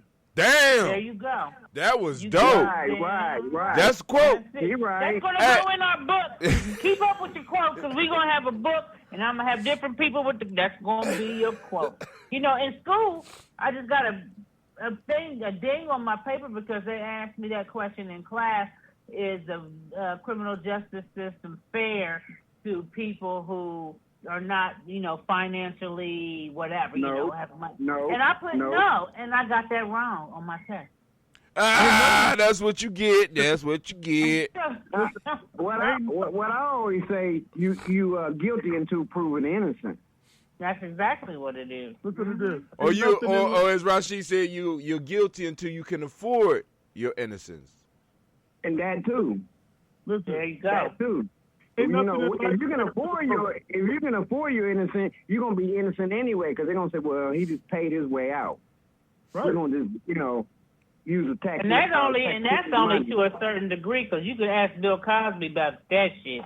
Well, Bill Cosby couldn't afford the innocence. If he had Bill Cosby was at the bottom of his money. He ain't doing shit.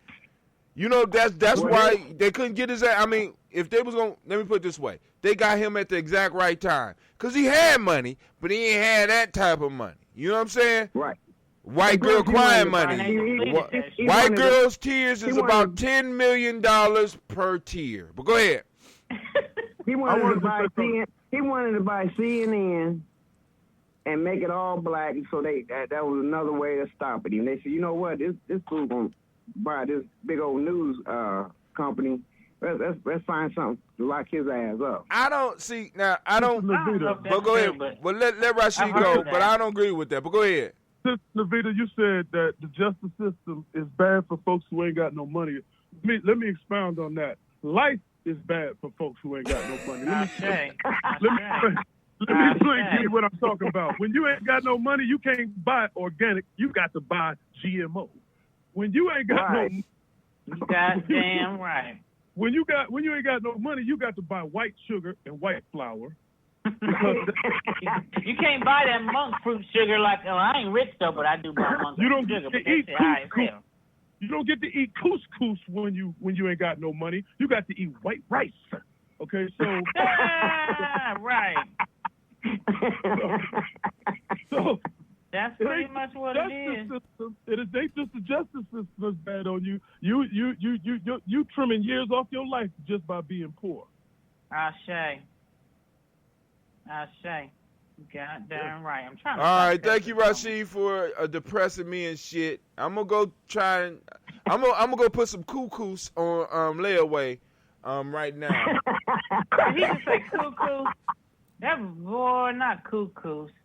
The cuckoos. That's what he said, right? Couscous.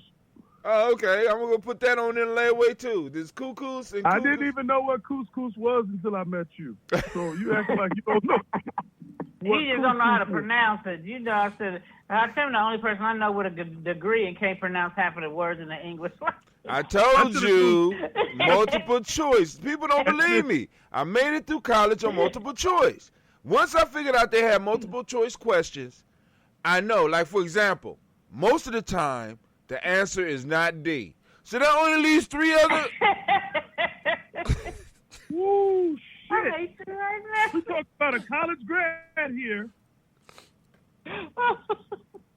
I'm giving y'all the game. I'm giving you the game. I ain't even charging for that shit. Most of the time, the answer is not D. That means... So now what you think is... So I'd eliminate... For free, I'd eliminate 25% of most of your problems in college. 25%. I ain't even asking for shit. Most of the time, it's not D. Go ahead. That's a T-shirt.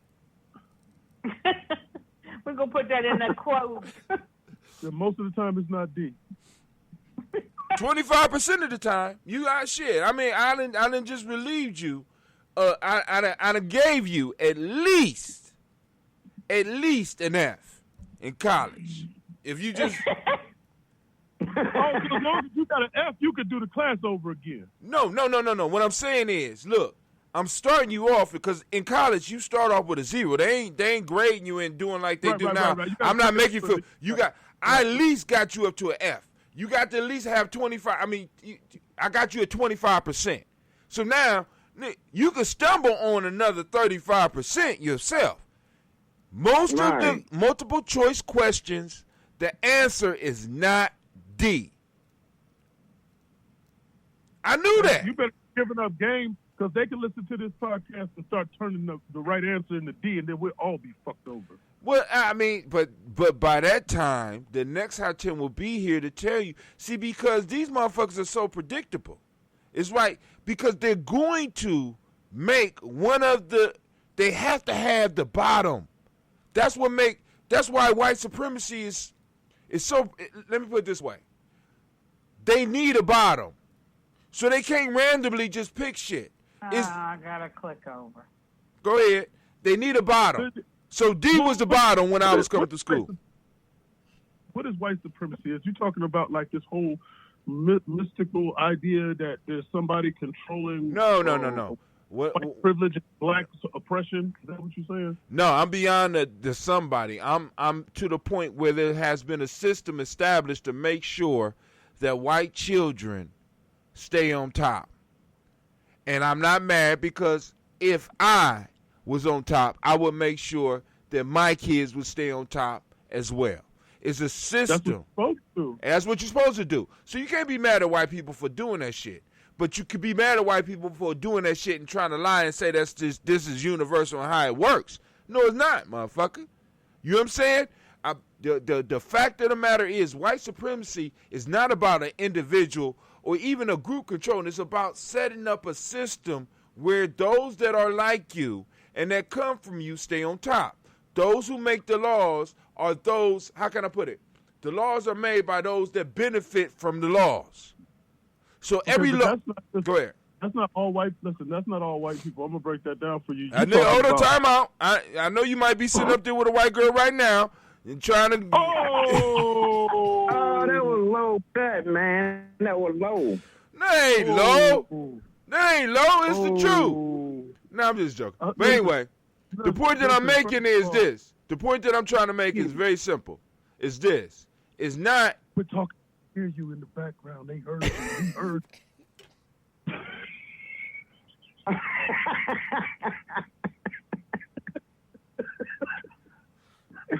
See, that guy put his earphones in. Hey, Joe. See, I known this dude for years, so I already know that no matter what I throw at him, he's gonna be able to turn that shit on me. So I mean, we got a good relationship. So I could say, but the point I'm trying to make is, it's about a group staying on top, and the best in that group being able to rise within that group with as little competition as possible. You understand what I'm saying? Right. So it's not, and it's not that all white people benefit from it, but the ones that do benefit from it are in that group. So you ain't got to explain how all white people, because I know it's some broke ass white people. I done ran into a couple of them, but even still, you know what I'm saying? They still have access to white privilege because they don't get nervous when the police pull them over, no matter how broke their ass is. Unless they got something on their record. Right. Listen, we're not. You remember the movie Green Mile? And they had the big black man playing the nigga that needed. And man walking. Yeah, and he said something about how the dude had killed the little girl, and he said he killed them what they love because he told the one little girl, "If you say something, I'm gonna kill your sister." And so she was silent. She didn't go warn her parents. They're killing us with our love. Oh man, expound, brother. Expound. That's really good. What I'm saying is this right here. We so in love with assimilation, and we're so in love with the concept of integration and being a part of something that we have not focused on creating our own thing. You just said we know they cheating. So if we know they cheating, why would we play the game? But hold on. I've never participated in a dice game in my life. You know why? Because they always set. You don't know. Because they always set. Right. Somebody's always trying to cheat. Right. Somebody's always getting stabbed. Somebody's always getting killed. I will walk around. I will cross the street to get away from a dice game. Well, hold on. Brother Kwame said, God looks out for fools and babies, and perhaps not all the time. That was earlier. But he just wrote on here, that thinking made them change the number of prospect answers was up to 5. He talking about with my dick. No, but it was fucked up before me because now they do go to E. He right. Right, exactly. You gave up the game. And, so my point is this. Well, hold on. Brother Kwame also say you must recall Plato's law and a republic, where he defines power as the ability to maintain those in authority in their place. But go ahead, brother.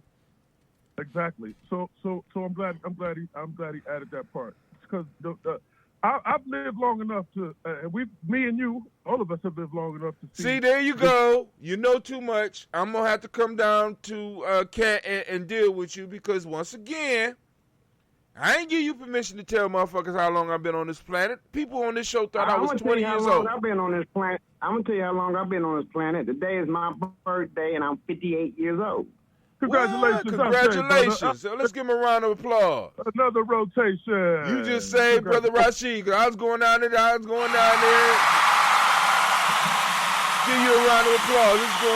I know y'all can't hear it, but the world is hearing it. Shouts out to Brother Joe Berry. And Rashid's ass just telling. This is my point right here. This is my point right here.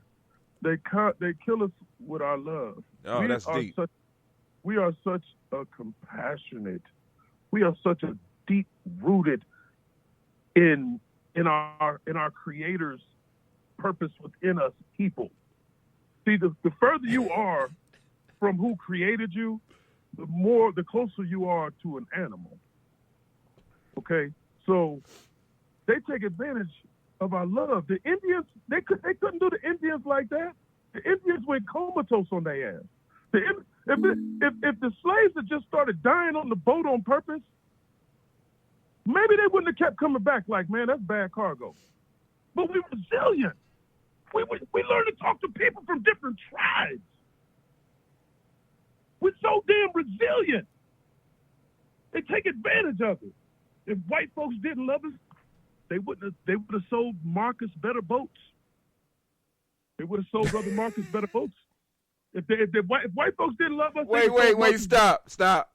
You have to explain that shit, because you beat me to it. Now, this concept is a Rashid concept. Give them the concept of Marcus and the boats, please. We all know the story of Marcus. No, everybody know. You gotta build your joke up all the way up so motherfuckers can get the shit. Brother Marcus Garvey, in the before my time in the early '60s, had created an organization. Stop. Back to Africa. Wait, hold on, stop. For those, he's not a historian, so please, those out there that know the history, please do not start harassing my brothers, because then we're gonna have beef. I'm letting y'all know he's not a historian, because Marcus Garvey wasn't in the '60s. No. Okay, but y'all got the years wrong. Yeah, definitely. Because I'm about what year was it? It was somewhere in the 20s, dog. But you said the 20s. This was in the 20s. Yes. Yeah. Damn, I just thought that was around the corner. I just thought I was just past that. Okay, so in the 20s, he built boats to go back to Africa. The Black Stars. Yeah, the Black Stars. So he had 3 boats he purchased from these white folks, but they burned them up. Listen, the boats wasn't shit, right? And we didn't get back to Africa. My point being is this right here. In the 20s, when Marcus had a plan to get us up out of here, if them folks didn't like us so much, they'd have gave him seaworthy vehicles. They'd have made sure we got up out of here. Don't nobody want us to leave. Tell them again. See, listen. They love our culture. They love our culture. They love our music. They love our people. They love our food. They love our swag. They love our labor. They love our labor. So I want y'all to listen to what Brother Rashid is saying. Brother Rashid is saying that when they had a chance for us, because Marcus Garvey had the largest black movement, influence before internet, influence before TV, influence before he was able even to hit the radio. He had the largest black movement. He was willing to be able to buy boats and to take many of us back to Africa. Brother Rashid is saying that if they really wanted us gone, they would have gave him, or they would have sold him, because he didn't ask him. He was buying boats. They would have bought him seaworthy boats. Those of you that understand the history and know the history know that they sabotaged that whole shit. So even though this is a joke, which is a very good joke, by the way, Brother Rashid, I want to salute you on that shit. When you really look at it, the shit is deep.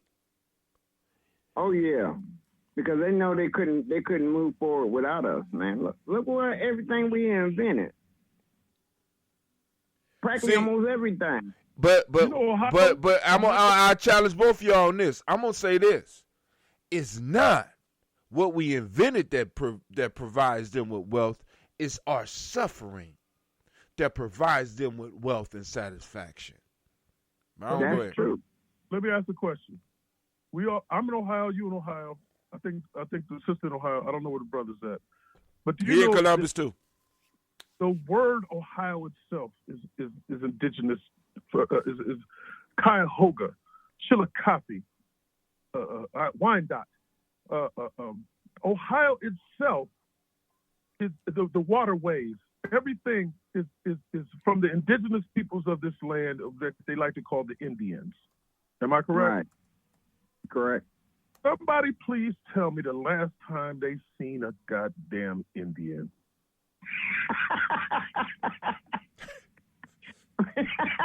Joe, you ain't supposed to laugh at that shit. But I got to think, I'm like, damn, I ain't seen no Ohio Indians. When's the last time you seen an Indian, man? Who?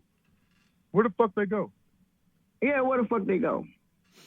Oh, I know, Oklahoma. Yeah, they sure did. They said, really, when it comes down to it, they did ship but now what a lot of people don't know about that is, well, I'm going to shut my mouth. I'm going to shut my mouth right now. Listen.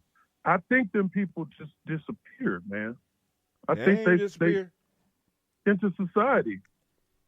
No, see, because disappearing is what Bigfoot did when the white man came here. Bigfoot. We ain't gonna get to talking about this Bigfoot shit again. Listen, hey man, that's the title of the show, the Big Feet. Tell me where the Indians are, and then we can continue. Because what Joe told you they're in Oklahoma. They were indigenous. And we were brought here, and we still here, and they ain't nowhere to be found. Oh, they got rid of them. They ran off. Oklahoma. They ran off to Oklahoma. No. Joe, you got to understand the Oklahoma piece. The Oklahoma was the forced march. They forced marched who was left after they got done murdering them. They forced marched them off. But what a lot of people don't know, even in the forced march, I want to shut up because it gets into this whole slavery piece that I am still reeling from after reading From Here to Equality by Dr. Sandra Darity. You know what I'm saying? And a lot of other documentation, but I'm going to shut my mouth because I'm trying to maintain some peace right now. But they didn't disappear. They was wiped out. And the ones that wasn't wiped out, they was forced marched up out this motherfucker to Oklahoma. Right. They called it the Trail of Tears. One thing I hear about the whole... I'm sorry not to cut you off. I'm sorry, brother. Research it yourself. I always tell people, hey, if you don't believe me, just research it yourself. Well. Also, if we do our history that they made us take in school, one thing that will always keep popping up was the battle of this, the battle of that.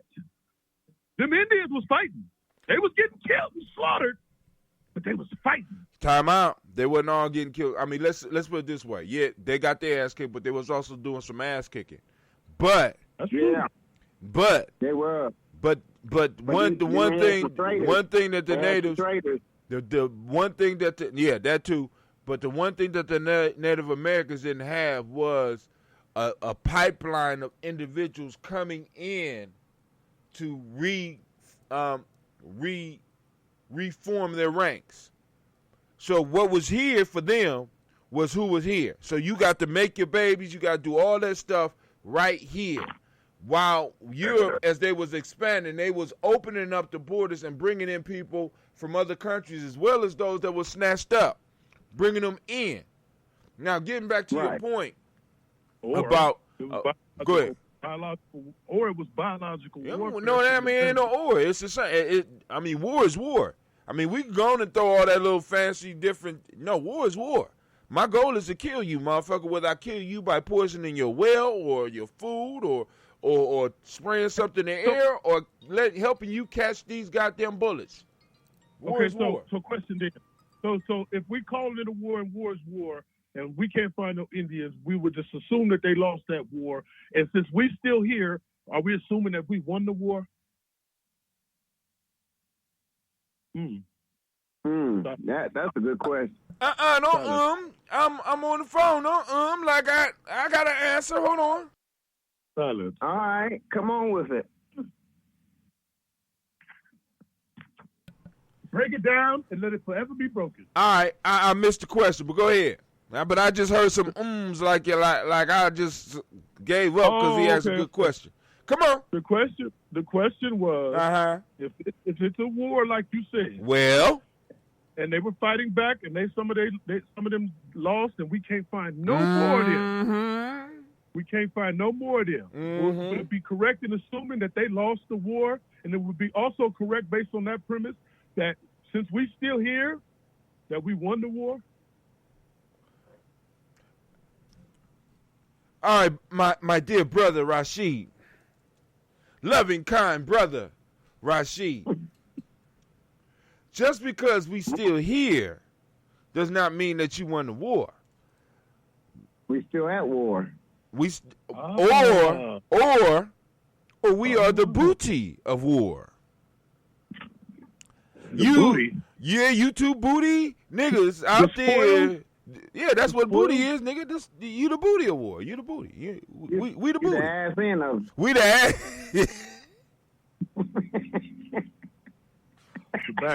We the back end of the war. we was what was left over. See, because now this is the issue. Because I mean, because the points. How can I put it? We know that there was a trail of tears, where those who basically survived were forced out to a certain part of like Oklahoma and into that area, so that white people could continue growing here. But they was bringing us in too. Now the issue is that the war that was, how can I put it? We was brought over here and raised up as property. Right. Right? So we have never declared war. Now the war that was taking place was when they would come into the continent and take people out. We never declared war. You know why? Because when it comes down to it, we are America. See, now, Native Americans belong to Native America. Black folks are America, the new one, the one that's been, we are it. So, in a sense, we are the first people of this land, or at least this, how can I put it? This so-called country as we know it now. Your ancestors are the original people of this country, not of the continent. Somebody else just called in. Who that? Your mama. Oh. Girl, my mama ain't as fine as you, girl. I can't wait to see you. And God, I can't. And I hope you pull your gun on me, girl, because there ain't nothing more sexy than that, girl. I like a fight. Okay, you crazy. So go ahead. I'm just trying to get back into the groove of things. Well, we was talking about Bigfoot and Oh, we were. No, you wasn't. We was talking about war and why there's no more Indians in Ohio. Well, I mean, we know they was pushed out, but the issue is we never had a cohesive group to where we could actually declare war, because we were America. Let me tell you something real quick. That's all we knew. About war. Go ahead. I mentioned this last night, and I thought this was a very good point she made. You know, we are, and I've been wanting to say it, you know, we are, what they say, how we are at war. And she says we need to, you know, stop thinking about saying that, because we are not at war. A war requires two groups, you know, fighting one another. That's right. We are not fighting back, so we are not at war. War has been waged against us. but we are not at war. So then I looked up the meaning of the word war, and it's pretty much two groups that are, combating against each other. Right. So we aren't doing the combating, so I guess we're not at war. That we are not really at war. No, we getting bullied. Right. So, you know what? We've actually slid up on the whole piece, actually, if you really pay attention. We at war and don't know it. We at war and don't have weapons. We at war. But hold on.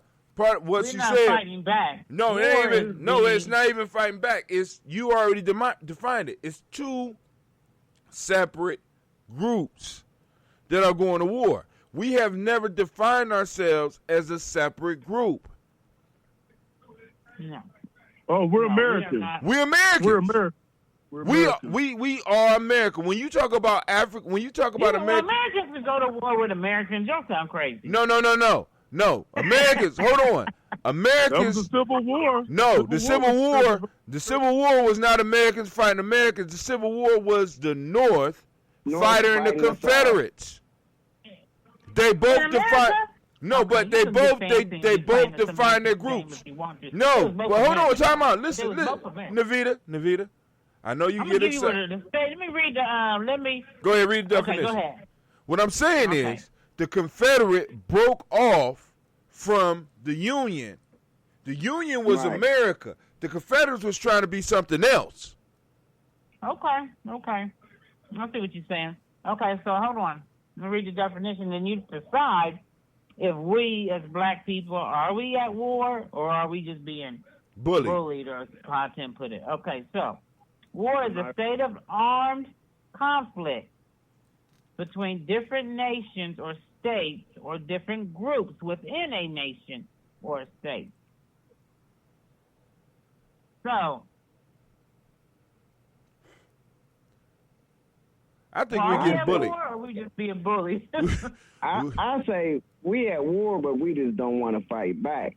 Then that's called being bullied. That's not war. That's bullying. We still on the playground of America, and the kid is coming taking our lunch. Shut up! You better not tell the teacher. Right. Nigga, don't talk the Constitution to me, nigga.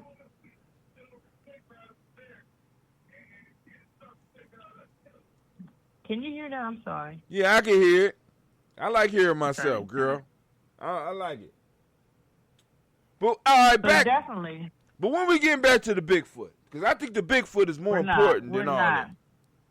Big Mouth, we're not getting back to Bigfoot, okay? Our job to put the next subject. All right, let's go down. All right, so on the timeline, we have Bigfoot at home near Columbus. You know what? I can't stand him. I think he want to go with Bigfoot. Shit. Hey, if she got some money, she might be able to get it. I just heard she ain't got a neck. But I'm just saying. But anyway, he's a Bigfoot sellout. That's what he is. Go. All right. What the Nazis learned from Jim Crow. Now, this is a new book that's coming out by What did the Nazis? See, because what people don't understand is that as the Nazis as well as the South Africans learned everything, almost everything that they use from America.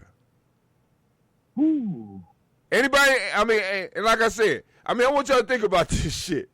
The Nazis in South Africa built their system based on what America was doing with us. Or let me say United States, because America's a big country.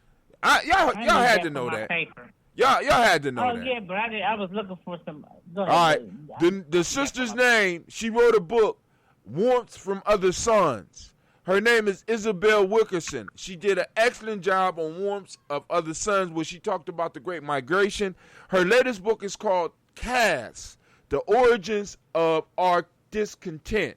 And what she is saying is that we have less of a racial problem here and more of a caste system problem. And the problem is that black folks have been pent into a bottom caste that everybody else could come in and have to decide on where they're going to be. Either you're going to be at the bottom caste or you're going to be at the middle caste, or if possible, we will allow you into the top caste. And either you pimping or you hoeing. Either you pimping or you holding. You know what I'm saying? So Hoeing. Either you pimping or you being pimped, man. Either you pimping or you being pimped, man. There ain't no in between. I'm so sick of you. Y'all gonna correct me one more time. I know where both you motherfuckers at. I know where you at. I didn't even say nothing about the pronunciation. Y'all done made fun of my. I got big lips. I can't pronounce all these goddamn words. But anyway, I knew that already. Brother. You knew that? See, you learning this shit. You learn it. I knew that already, brother. See, I've been telling him for a long time. He can't listen. He good. Y'all, this boy good. Y'all got to go see his live show, and whenever he come back. Who is this? This is Rasheen. This is somebody I grew up with. I came into manhood with this man. Listen to Vita, I'm Lisi's goddaddy. She don't know Lisi. Well, I mean, she know. I don't know. She met Keisha. You know Keisha? She might know. Oh Keisha. yeah, no Keisha. Right, Keisha. Lisa is, Lisi is her daughter. Nigga, I know who Lisa is. Oh, okay. No, the only reason I said that because I done seen the Vita on Keisha timeline before, so I figured they knew. See, that's crazy. All right, but her latest book, I got a video on there that you could check out. Her sister is beautiful, and she does an excellent. Rashid, Sister Jackie hooked me up into this woman's book. Excellent writer. Who Sister Jackie is. Huh? Tell the people who Sister Jackie is, man. Sister Jackie is the one that came up with cultural stabilizing holidays. Those that's in Gye-Nyame, we use that shit all the time. But Sister Jackie called in sometime, and she's an author. She done wrote for our newsletter when we was doing the newsletter. And she often she will call in. So, she's somebody like I said, we got a whole bunch of talented people around us. But the latest book is called Cast. I would suggest that everybody go out and check out because the how can I put it?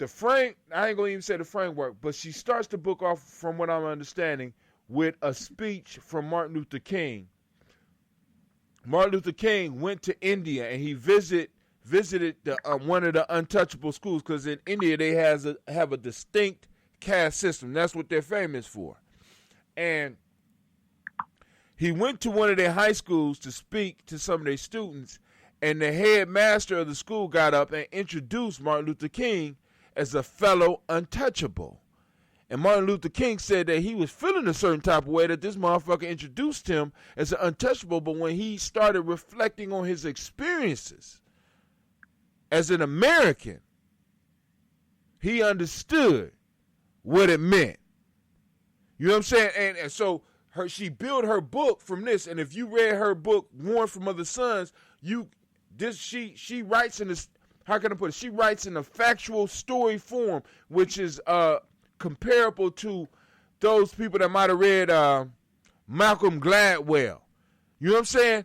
She, if you ever read a book by Malcolm Gladwell, 2,000 Seasons, even. Well, I can't.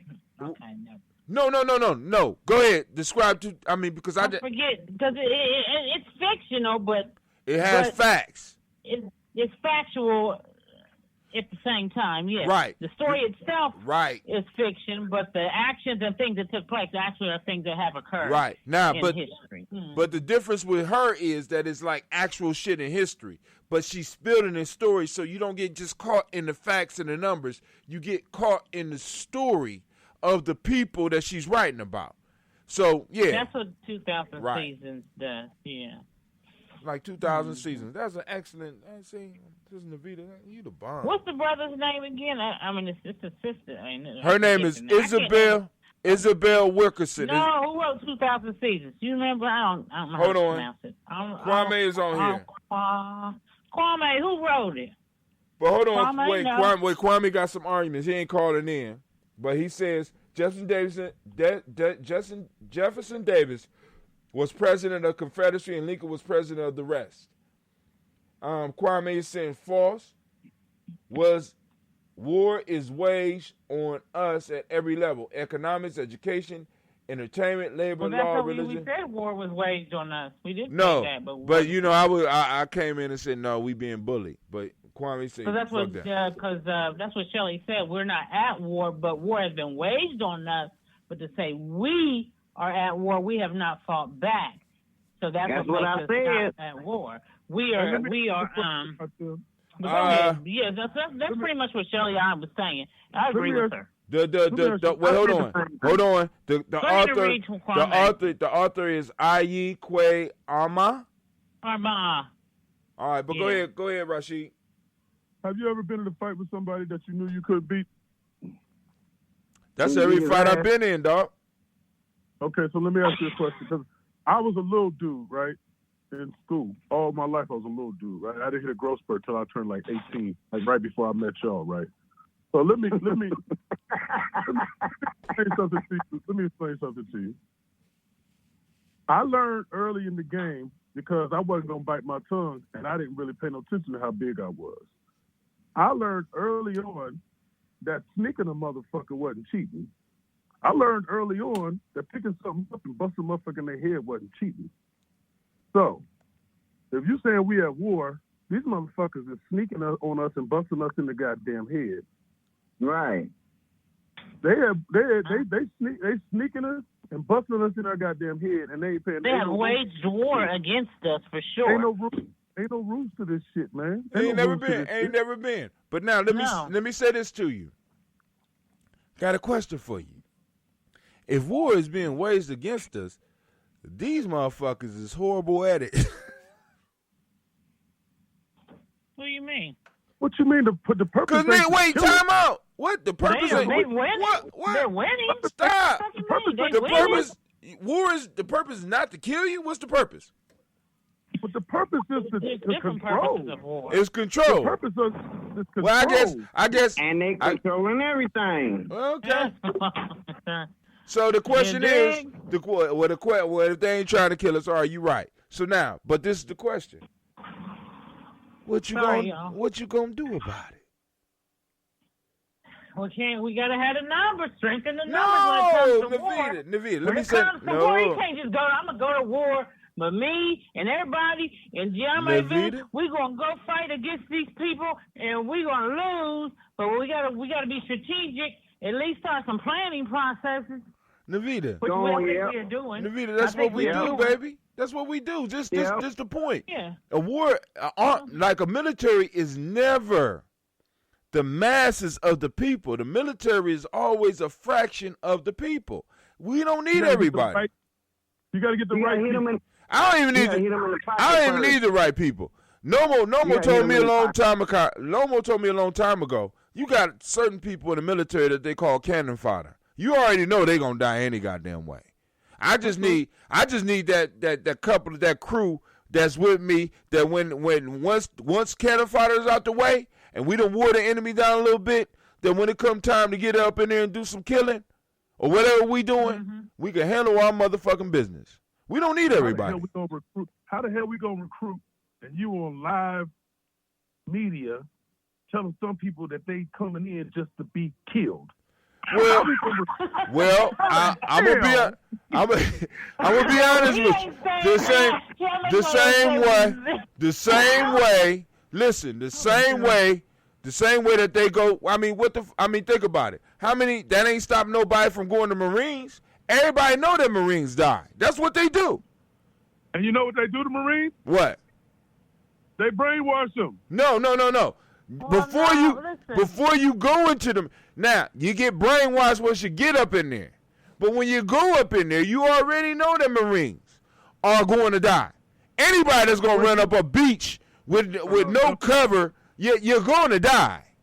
Basic training is the indoctrination and the beginning of the mind control. No, the beginning of the mind control started for that. Go ahead. Omala is a Marine. And we had this conversation last night. And he said, when you out there and you on that battlefield, You ain't thinking about nothing but protecting you and the motherfuckers with you. You don't even give a damn that is you fighting for America. No, you at that point you fighting for your life. To get home. And the motherfuckers with you. That's it. Get home. I don't care who is that man over there with the gun, dressed like me, is white. It don't matter. It's not, I got to get home. That's it. I got to get home. That's the mentality that I'm talking about we got to have. We can't be out here in the streets getting slayed as soft targets. We got to make it imperative. My job is to get home. Get home to my family. No, that's it. No, see, because you got to remember, we are in occupied territory, so there is no home for you. So the only option for you, then they talked about that too. The only option for you is to die. What you got to do is hit them in the pocket first. I know you're uncomfortable with that shit. But the only thing for us to do. What's Rashid's last name? Scared to death. I'm looking him up on the book. What happened? I'm trying to find you on Facebook. I'm under my government name. Yeah, he on my page, Kenny Jackson. Okay, what would that be? Kenny Jackson, comedian Kenny Jackson.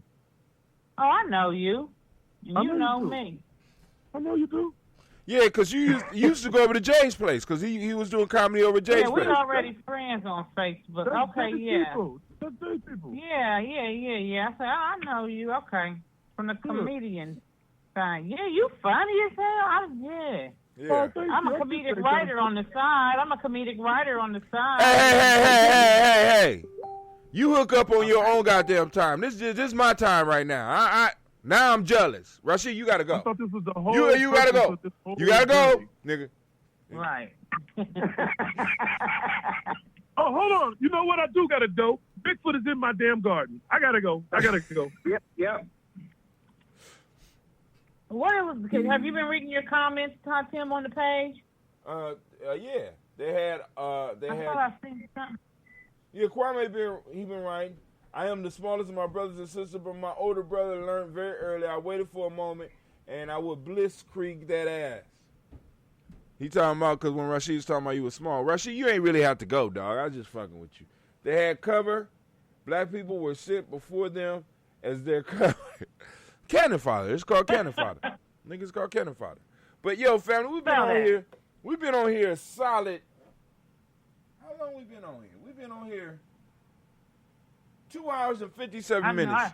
I done left and came back, and y'all was still on here. Right, I'm glad we enjoyed it. But I got something on here about a drink out of Africa called Asana, and they show you how to make it on here. It's a long process, and of course they deal with fermenting foods. There's another video up here called "We Went to a Support Group for Black People in America." This is about the I can't remember the name of the circle. I can't see it on the screen. Scroll up some more. Oh, it's coming up, baby. Y'all a few seconds behind me. It's on Vice News.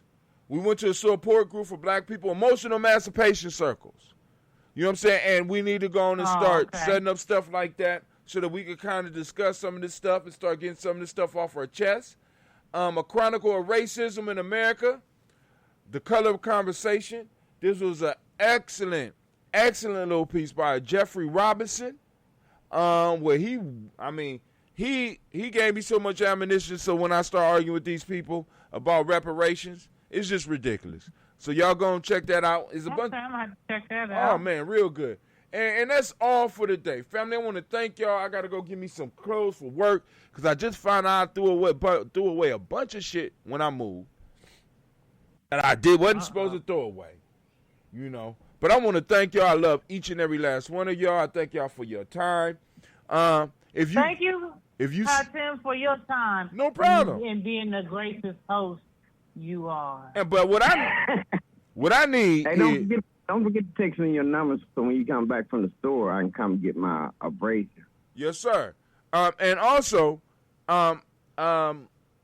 those of you that see Bigfoot, please post a picture up on Gye-Nyame Journey, as well as, because the Bigfoots, I just got done talking with the lawyer, they will throw up the sign for the day that you catch them on. So if you catch them today, they're going to throw up the Nia sign.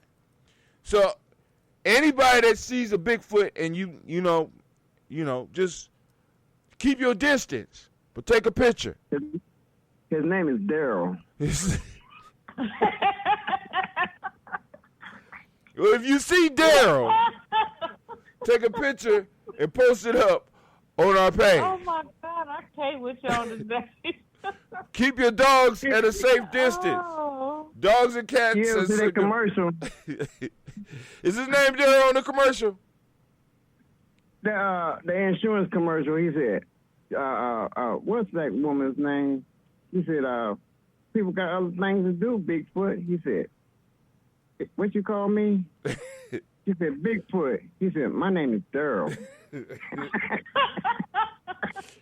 So if he said that on that commercial because they are licensed and they have papers, please call them Daryl. Be respectful because they will sue your ass.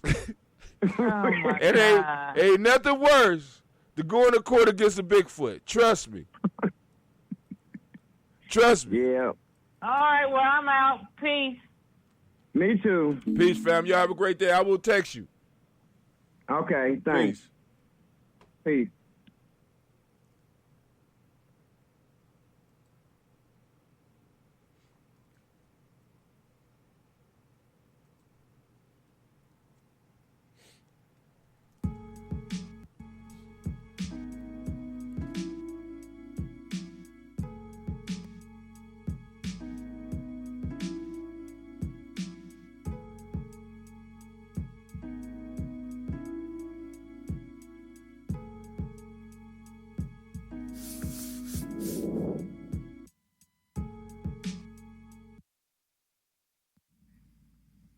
What is a lion without his pride? What is a whale without his pod? What is a monkey without his troop? What is a wolf without his pack?